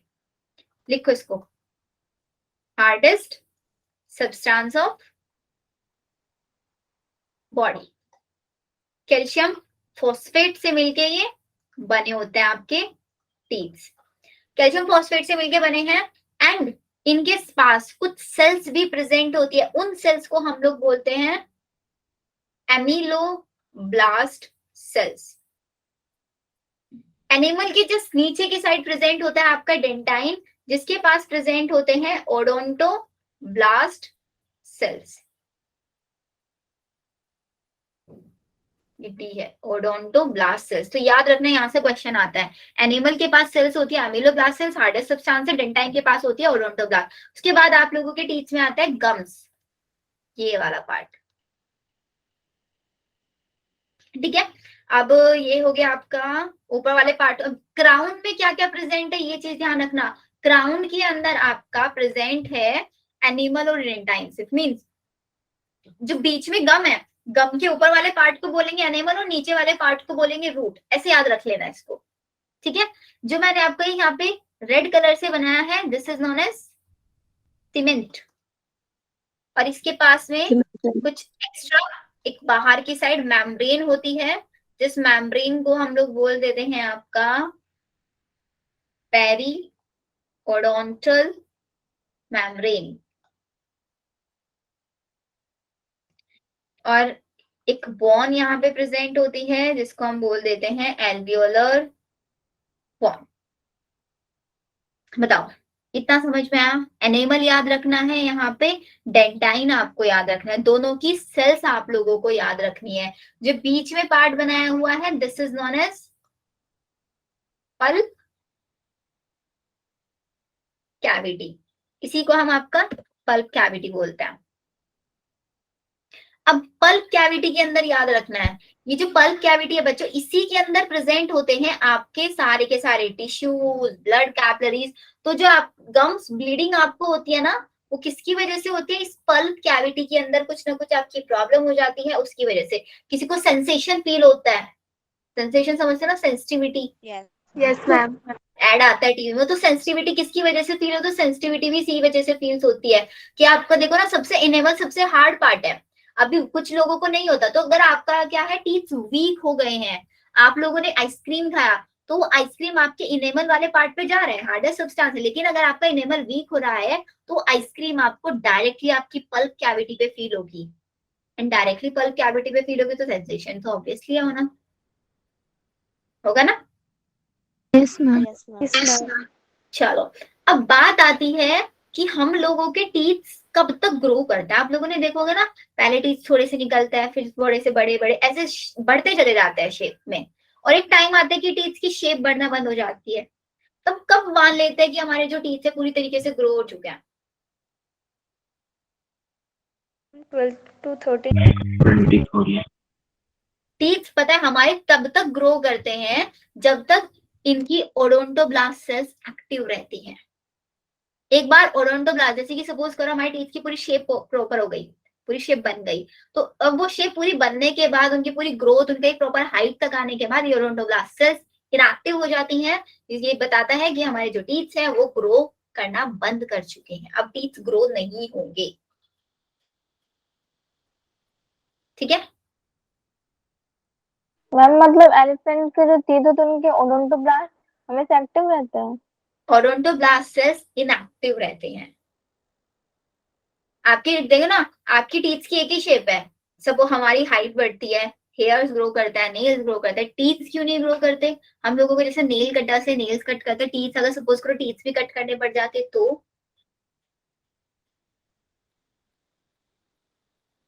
बताओ। इनएक्टिव रहते तो, अगर मतलब इनएक्टिव रहते तो ग्रो करते हैं। देखो, जब तक एक्टिव है तब तक वो ग्रो करेंगे, एक बार इनएक्टिव हो गई तो ग्रोथ रुक जाएगी। एक्टिव है तो ग्रो करेंगे, इनएक्टिव है तो ग्रोथ रुक जाएगी, ये मैं बोल रही हूँ। इनएक्टिव खुद हो जाता है जब उनकी प्रॉपर ग्रोथ हो जाएगी, तब इनएक्टिव हो जाएंगे वो। एक प्रॉपर शेप तक आने के बाद सबकी शेप इक्वल होती है टीथ्स की, तो मतलब जो ओडोंटोब्लास्ट सेल्स है उनका लाइफ स्पेन फिक्स है, यहाँ पे लाइफ स्पेन फिक्स है। कितने टाइम तक उनको रहना है, उसके बाद इनएक्टिव हो जाना है। नहीं तो मैम कोई ऐसा नहीं है कोई टीथ की शेप बड़ी होती, कोई टीथ का साइज छोटा होता, ऐसे भी तो होता ना फिर। अभी ऐसा नहीं है, सबकी जो हाइट है वो इक्वल है। क्यों? क्योंकि ओडोंटोब्लास्ट सेल्स का लाइफ स्पैन इक्वल है। यस मैम, जैसे कहते हैं कि जब हमारे टीथ ग्रोथ होती है तो टंग नहीं लगानी चाहिए। टीथ की ग्रोथ होती है तो टंग नहीं लगाने चाहिए। वो टंग इसलिए नहीं लगाने चाहिए बिकॉज आप टंग लगाते हो ना, तो उसकी वजह से क्या होता है, वो हिल जाता है अपनी जगह से, क्योंकि ग्रो करने लग रहे हैं किसी जगह पे, उनको हल्का सा आपने शिफ्ट कर दिया तो उनकी ग्रोथ कहीं और हो जाती है, आगे पीछे निकल जाते हैं, इसलिए बोलते हैं वो। ओके इतना क्लियर हुआ आप लोगों को? आज मैम यस मैम। फिनिश करना है पूरा। Yes. अब जरा आ जाओ ग्लैंड्स पे। मैम एलिफेंट के टीथ इतने ज्यादा बढ़ते हैं क्या ये हाँ, क्योंकि एक्टिव उनके अपर दो इंसीजर्स के अंदर ओडोंटोब्लास्ट सेल्स एक्टिव रह जाते हैं। रह जाते हैं, या उनकी भी कभी किसी एक पर्टिकुलर टाइम पीरियड होने के बाद इनएक्टिव होते हैं या नहीं होते? वो जो बहुत, अब देखो ना एलिफेंट में भी आपने एक चीज देखी होगी, किसी के टीथ बहुत ज्यादा बड़े होते हैं, किसी के छोटे होते हैं, ऐसा भी तो होता है ना। मैंने एंड देखा उनको भी कट कर देता है ना, कट करने के बाद वो फिर से ग्रो कर जाता है। तो लाइफ टाइम एक्टिव होता होगा हाँ, मतलब। वो एक्टिव रहते मैम हैं। एलिफेंट में कट करते हैं? एलिफेंट में क्या है? टीथ को कट करते हैं। एलिफेंट, ऑब्वियसली एलिफेंट के टीथ कितने महंगे महंगे बिकते हैं, बहुत महंगे महंगे जाते हैं एलिफेंट्स के टीथ। टीथ क्या है? मैम वैसे क्या काम आते हैं एलिफेंट्स के टीथ? एक एक करके बोलो। ऑर्नामेंट। यूज क्या है मैम? मैम जो एलिफेंट्स के टीथ होते हैं वो किस काम आते वो तो जो एलिफेंट के टीथ खरीदता है वही बताएगा, आप लोग नीट में नहीं पूछेंगे क्वेश्चन। अभी जरा ना स्लेवरी ग्लैंड्स पढ़ लो। इलीगल बिजनेस करने का मोड है इसका। चलो, अब आती है स्लेवरी ग्लैंड्स। हम लोगों ने माउथ में क्या क्या पढ़ लिया? हम लोगों ने माउथ में आपका टंग देख लिया और टीथ देख लिया, पैलेट वाला रीजन हम लोगों ने पढ़ लिया। अब बचती हैं ग्लैंड्स, स्लेवरी ग्लैंड।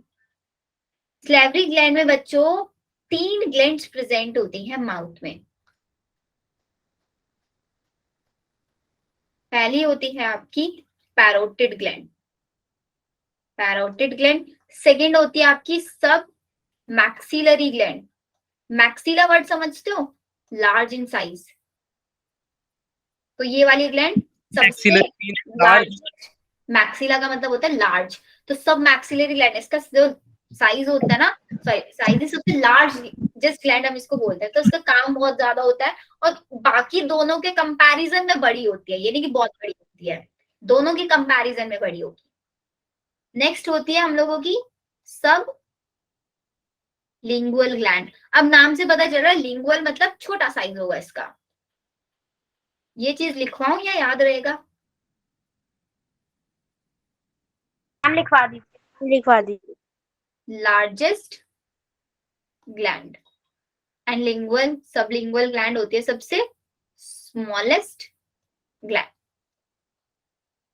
अब जो जो चीजें याद रखनी है ना आप लोगों को, वही मैं यहाँ पे बता रही हूँ। सबसे पहले आप लोगों को इनकी लोकेशन याद रखनी है, ठीक है, कहाँ पे प्रेजेंट होती है। सेकेंड चीज आप लोगों को यहाँ पे याद रखनी है कि इनका सिक्रीशन क्या है। मतलब सिक्रीशन तो सबका वही है, आप लोगों का स्लाइवा सिक्रीट कराने में हेल्प करती है, लेकिन वो सिक्रीशन किसके थ्रू ट्रांसफर होता है। अब आप लोगों ने एक सोचा, एक होती है डक्टेड ग्लैंड और एक होती है ductless gland.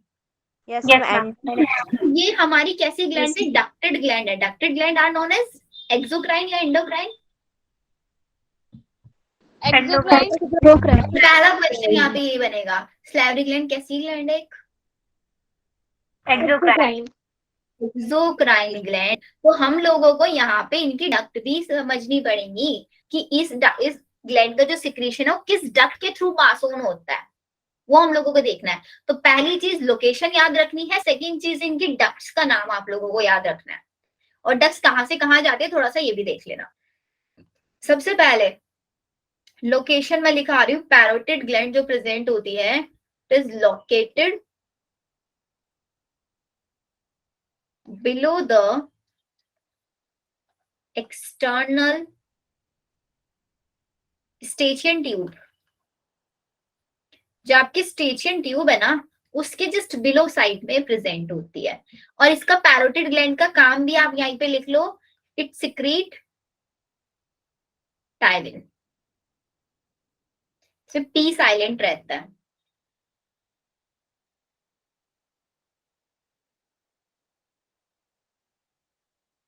Located below the external Eustachian. अब नेक्स्ट वन क्या बताया था, डक्ट का नाम याद रखना है। पैरोटिड ग्लैंड की डक्ट को हम बोलते हैं स्टिनसन्स डक्ट। स्टिनसन्स डक्ट। नेक्स्ट आती है सब मैक्सिलरी ग्लैंड, जो सबसे लार्जेस्ट ग्लैंड हम लोगों की होती है। ये कहाँ पे प्रेजेंट होती है, located below the upper and lower जो, अपर और लोअर जो के नीचे की साइड ये प्रेजेंट होती है। इसकी डक्ट का नाम होता है Wharton's duct.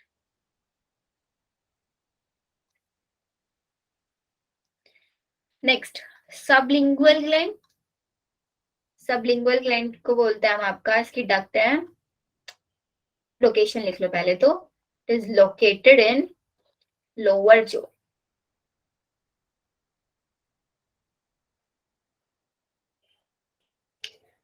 and duct of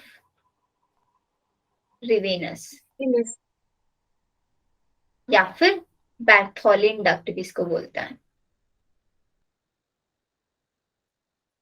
स्टिनसन्स duct जो होती है, स्टिनसन्स डक्ट से आपका टाइलिन आता है और ये जाके ओपन हो जाता है आपके लोअर जो के अंदर। स्टिनसन्स डक्ट से जो सारा सिक्रीशन आएगा वो कहाँ पे चला जाएगा, लोअर जो में। वॉटन डक्ट से जो सारा सिक्रीशन आएगा वो भी सारा का सारा लोअर जो में आएगा।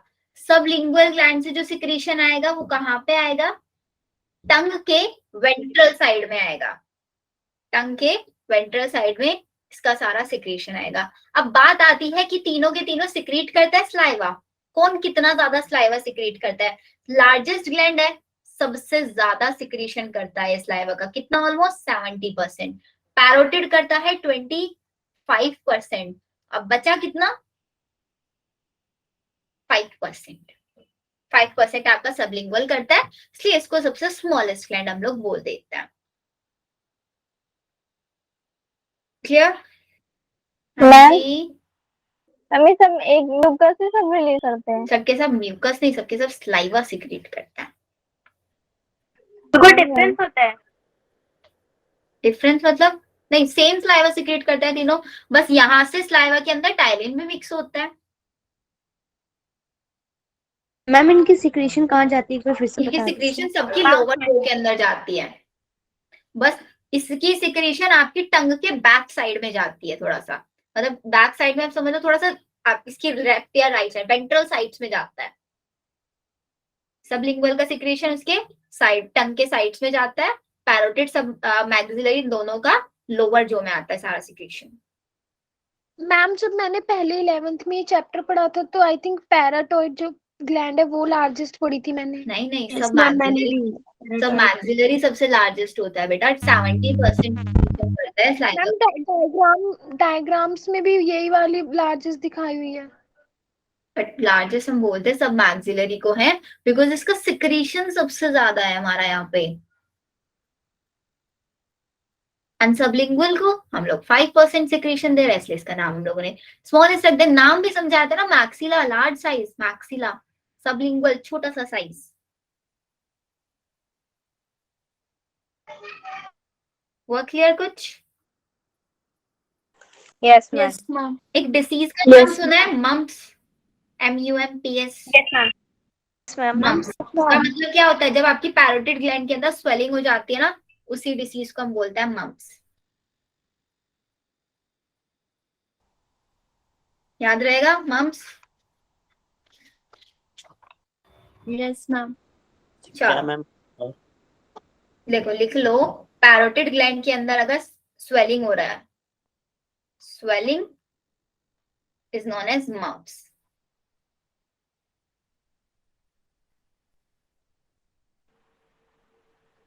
मैम मुझे ये पूछना था कि मैम जो इनेबल होता है मैम वो वीक कैसे हो जाता है? कौन सा पार्ट बेटा? मैम इनेमल टीथ का। इनामल टीथ का वीक इसलिए होता है, देखो ना, आप लोगों ने क्या किया, रात में चॉकलेट खाई, ठीक है, आप चॉकलेट खा के आपने ब्रश व्रश नहीं किया, टीथ को अच्छे से क्लीन नहीं किया, पूरी रात ऐसे सो गए। चॉकलेट के अंदर क्या होता है, शुगर होता है ना। तो वो पूरी रात आपके माउथ के अंदर टीथ में लगा हुआ है, अब उसके ऊपर क्या ग्रो करेंगे, बैक्टीरिया ग्रो करेंगे। अब बैक्टीरिया जैसे ही ग्रो करेंगे तो उस शुगर के अंदर से क्या, उस शुगर को आप वो क्या करता है, एसिड में कन्वर्ट कर देता है, उस शुगर को एसिड में वो कन्वर्ट करेंगे, और एसिड आप लोगों के टीथ में आएगा तो आपके टीथ को ऑब्वियसली बात है होलो बनाता है ना, टीथ होलो हो जाता है, मैम तो वो टीथ का वो जो आपका डेंटाइन वाला पार्ट है वो वीक होता चला जाता है। Okay ma'am. ठीक है, तो ये हुआ हमारा स्लेवरी ग्लैंड वाला पार्ट। अब नेक्स्ट आते हैं हम लोगों का, एक आप लोगों ने जो अभी हम लोग टॉन्सिल्स वगैरह की बात कर रहे थे, टॉन्सिल्स क्या होता है ऐसे समझना, सिर्फ माउथ। मम्स बता दो। मम्स बताया ना, पैरोटिड ग्लैंड के अंदर जब स्वेलिंग हो जाता है उसको बोलता है मम्स। मैम जो सबलिंगुअल जो जो क्या सिक्रेट करते हैं? सबलिंगुअल भी आपका स्लाइवा सिक्रीट करता है, तीनों का काम स्लाइवा सिक्रीट करने का है। मैम फिर जो टाइलिन वो जो अलग सिक्रेट करता है? सिर्फ पैरोटिड, हाँ पैरोटिड स्लाइवा के अंदर टाइलिन भी प्रेजेंट होता है, जिस इसका जो टाइलिन होता क्या है? टाइलिन एक एंजाइम होता है, एंजाइम होता है, बिकॉज आप लोगों ने पढ़ा है कि माउथ के अंदर, अभी मैं समझाऊंगी, स्टार्च का डाइजेशन स्टार्ट हो जाता है, होता है ना। स्टार्च का डाइजेशन नहीं कराएगा, स्टार्च को माल्टोज में कन्वर्ट करेगा, तो एंजाइम तो कोई ना कोई चाहिए ना हम लोगों को डाइजेशन कराने के लिए, तो एंजाइम पैरोटिड देता है हम लोगों को, इसीलिए डाइजेशन माउथ से स्टार्ट हो जाता है। कौन से पार्ट का होता है फूड के अंदर, सिर्फ और सिर्फ स्टार्च का डाइजेशन माउथ में होगा, बाकी का नहीं होगा।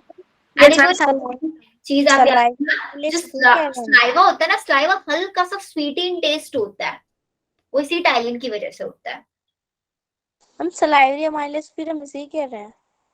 स्लाइवरी अमाइलेज ऑब्वियसली इसी को हम लोग स्लाइवरी अमाइलेज बोल देते हैं, स्लाइवरी अमाइलेज, अल्फा अमाइलेज, मतलब ये इसी के अंदर आप छोटे छोटे पार्ट बना देते हैं, स्लाइवरी अल्फा, ये सब एक ही के नाम है सब। ठीक है, तो चलो ये वाला पार्ट हुआ। अब मैं आप लोगों को बताती हूँ टॉन्सिल्स वाला पार्ट। तो टॉन्सिल्स वाला पार्ट कुछ नहीं होता, आप लोगों के फेरिंग्स पता है क्या होता है, फेरिंग्स डिटेल में उसको मैं पढ़ाऊंगी आपको इससे नेक्स्ट चैप्टर जब हम पढ़ेंगे breathing and exchange of gases. तो फेरिंग्स के पास क्या होता है ना, फेरिंग्स की जो लेयर होती है उसके अंदर टिश्यूज प्रेजेंट होता है बहुत सारे, उन टिश्यूज को हम बोलते हैं लिम्फेटिक टिश्यूज फेरिंग्स में, और साथ साथ कुछ जो आपकी ओरल कैविटी का सबसे पोस्टीरियर पार्ट होता है उसमें भी ये टिश्यूज प्रेजेंट होते हैं, रिंग में ये प्रेजेंट होता है। एक कैसे टिश्यूज है देखो, ध्यान से समझो, these are the lymphatic tissues,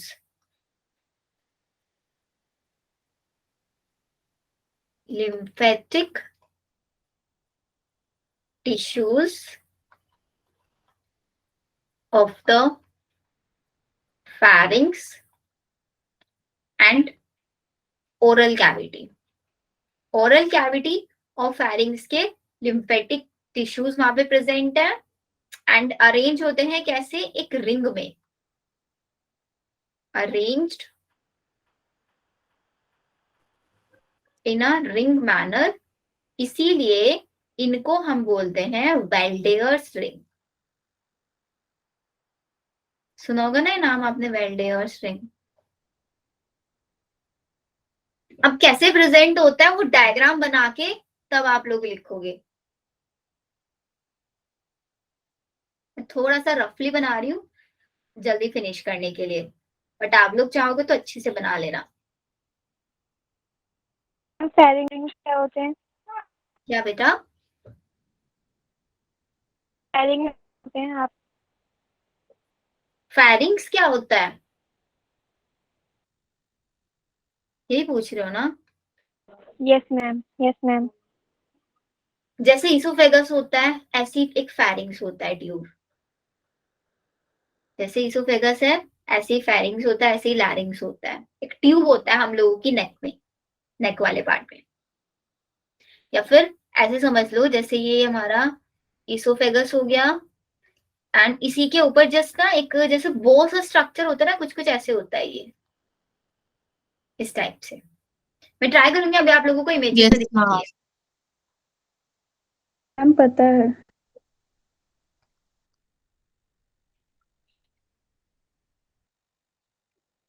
आप ये स्ट्रक्चर किसका बना रहे हो? ये मैं रिंग बना रही हूँ, वेल्डियर्स रिंग, कि कैसे इसके अंदर लिम्फेटिक टिश्यूज अटैच है। कभी कभी ना रिंग आ जाता है और रिंग के अंदर पूछ लेता है। तो सबसे ऊपर वाला आता है फेरिंजियल, फेरिंजियल टॉन्सिल्स, इनको बोल देंगे। और जो दोनों साइड में प्रेजेंट है, these are known as tubal tonsils. तो जो आप लोगों को टॉन्सिल्स बोलते हैं ना, हम टॉन्सिल्स हो रखे हैं हम लोगों को, तो इन्हीं टिश्यूज के अंदर जब स्वेलिंग हो जाता है आपका, उन्हीं को हम टॉन्सिल्स बोल देते हैं कि हम लोगों को टॉन्सिल्स है। टॉन्सिलाइटिस बोलते हैं एग्जैक्टली उसको, जब टॉन्सिल्स में इंफेक्शन हो जाता है, स्वेलिंग हो जाता है, सोर थ्रोट आप लोगों को फील होता है। एंड ये दोनों है यस मैम। पैलेटीन टॉन्सिल एंड ये लिंगुअल टॉन्सिल।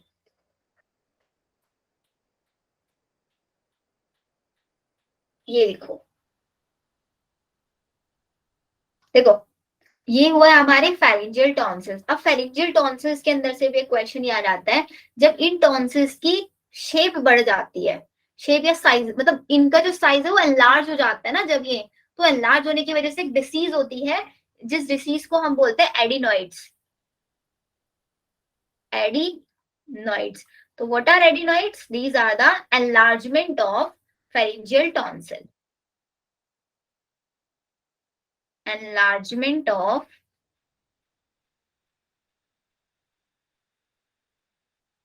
pharyngeal tonsil। याद रहेगा ये चीज?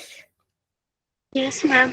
Yes ma'am. एंड अब एक कोशिश क्वेश्चन करेंगे। जो आप लोग पूछते नहीं हो कि मैम टॉन्सिल हम बोलते हैं कि हम लोगों को टॉन्सिल, तो क्या सारे के सारे टिश्यूज में स्वेलिंग होता है तब हम लोगों को टॉन्सिलाइटिस होता है, या किसी एक पर्टिकुलर में? पर्टिकुलर में होता है। पर्टिकुलर में होता है। तो पर्टिकुलर कौन से होते हैं? पैलेटिन वाले होते हैं। पैलेटिन वाले टॉन्सिल्स के अंदर जब इन्फेक्शन हो जाता है, इन्फेक्टेड टॉन्सिल या फिर इन्फ्लामेटेड स्वेलिंग, कुछ भी लिख लेना, this is known as tonsillitis. And जब ये बहुत ज्यादा सीवियर हो जाता है ना, तो आप टॉन्सिल्स को रिमूव भी कराया जाता है।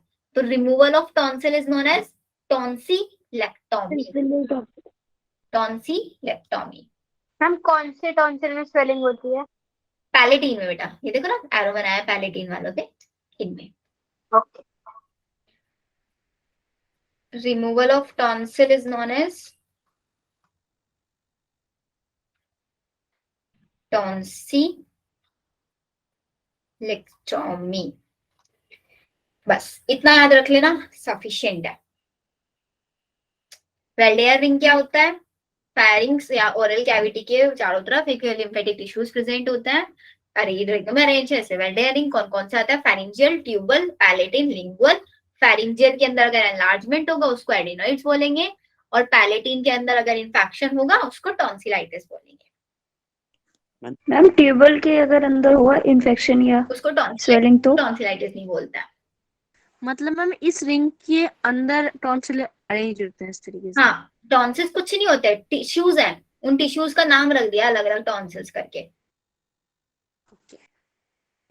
मैम ये जो पैलेटाइन टॉन्सिल्स है, मैम जब हम माउथ को ओपन करके देखेंगे तो मैम अपर वाला जो जो वो मैम उधर ही दिखेगा या फिर लोअर वाले पे दिखेगा? अपर वाले जो के पास दिखता है। अभी स्ट्रक्चर अच्छा मैम, तो ये उल्टा बन गया है क्या? क्या हुआ? ये पूछ रही है कि नीचे जो लटका हुआ रहता है ना, वो तो उसका कौन सा पार्ट इसमें कैसा दिखता है?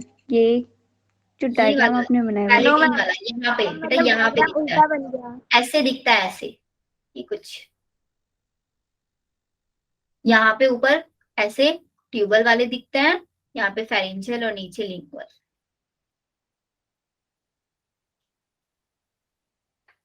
है समझ?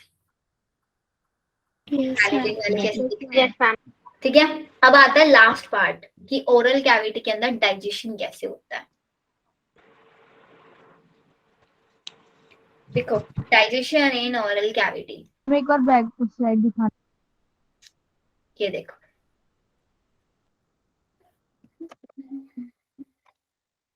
मैम लिंगुअल मतलब बता देना मैम।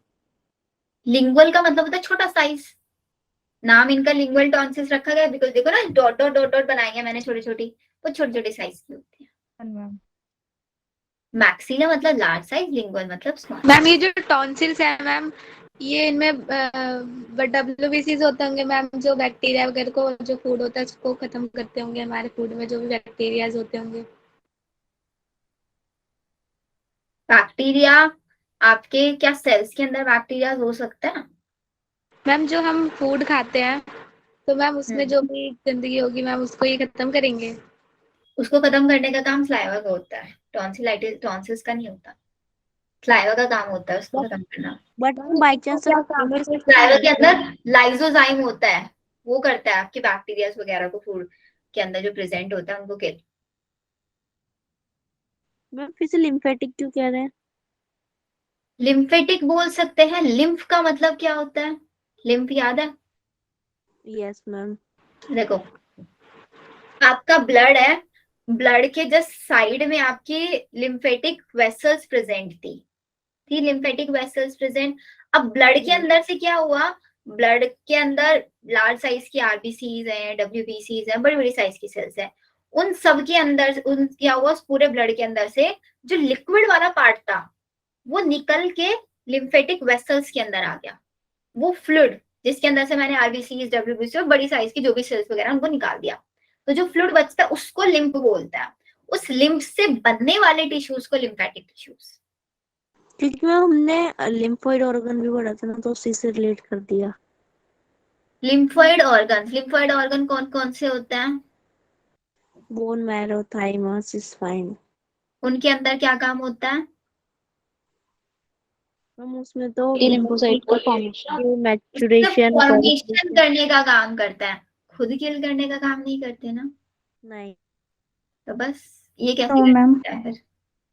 बट मैम जो जैसे कि स्पाइन है जो सेकेंडरी लिम्फोइड ऑर्गन है, उसके अंदर तो प्रेजेंट होते हैं ना किसी चीज को किल करने के लिए BNT लिम्फोसाइट। बेटा वो ऑर्गन्स है, टिश्यूज हैं।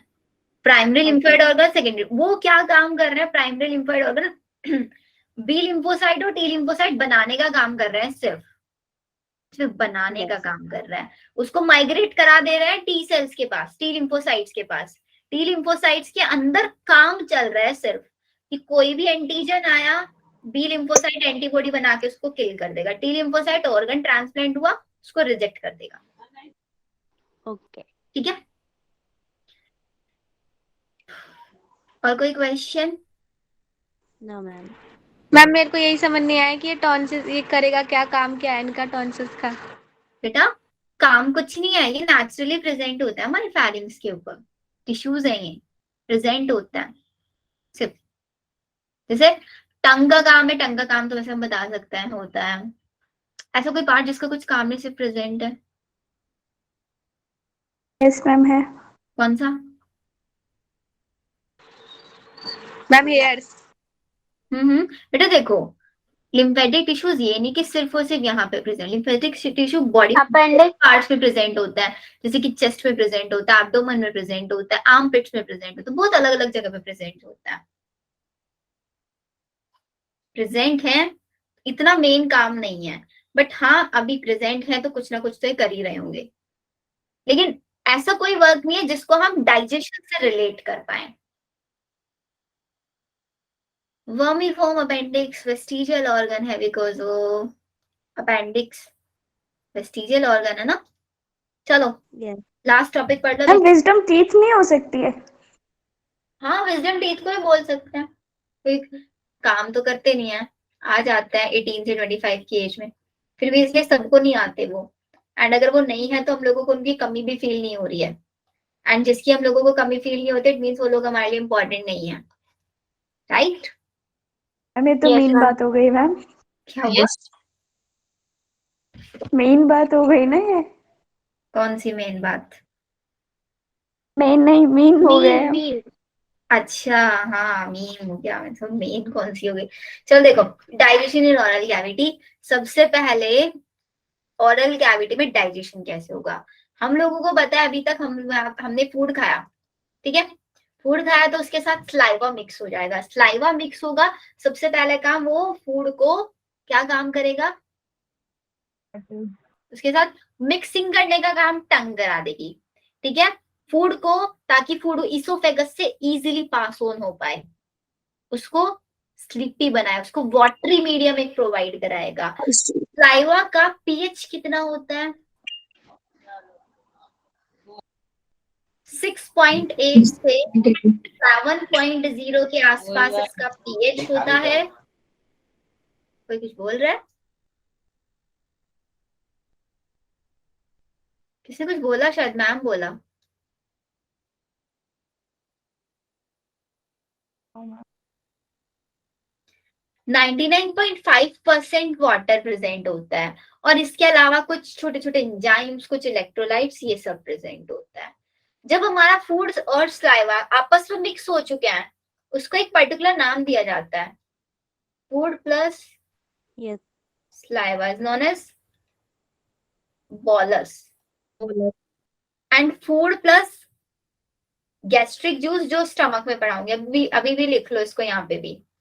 Food plus gastric juice is known as chyme. अब बात आती है एंजाइम्स की। कौन कौन सा एंजाइम प्रेजेंट होता है? तो हमारे स्लाइवा में प्रेजेंट होता है सबसे पहले म्यूसिन। म्यूसिन क्या है? एक ग्लाइकोप्रोटीन है, जो हमारे फूड पार्टिकल्स को, म्यूकस के टाइप से आप इसको समझ सकते हो, फूड को लुब्रिकेट करने का काम कर रहा है। सिर्फ म्यूकिन का काम है lubrication of food, lubrication of food. Next one होता है हम लोगों का लाइजोजाइम। लाइजोजाइम का काम होता है क्या करना? Prevent infection, kill the bacteria. Pathogen. Bacteria, food के अंदर जो भी एक्स्ट्रा एक्स्ट्रा के बैक्टीरियाज हैं, उनको किल करने का काम करता है। इसके साथ साथ लाइजोजाइम के साथ साथ एक और ऐड कर लो, थायोसाइनेट। ये भी प्रेजेंट होता है आपके स्लाइवा में, जिसका काम सेम है, बैक्टीरिया को किल करना। अब नेक्स्ट आता है मेन रोल हम लोगों का, जो पैरोटिड ग्लैंड सिक्रीट कर रही थी, टायलिन। इस टायलिन का काम क्या होता है? इस टायलिन का काम होता है, जो भी आप लोगों ने फूड खाया उसके अंदर जितना भी स्टार्च था, उसको माल्टोज में कन्वर्ट करना। तो ये होता है। मैम वॉइस नहीं आ रही। आ रही है। आ रही है। मैम आ रही है आ आपकी। रही है।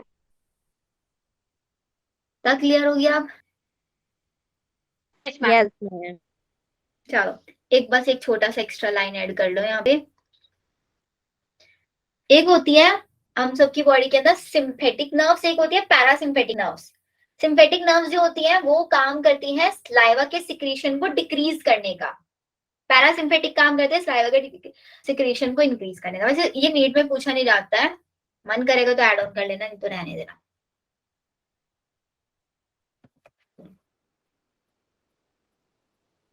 Okay ma'am.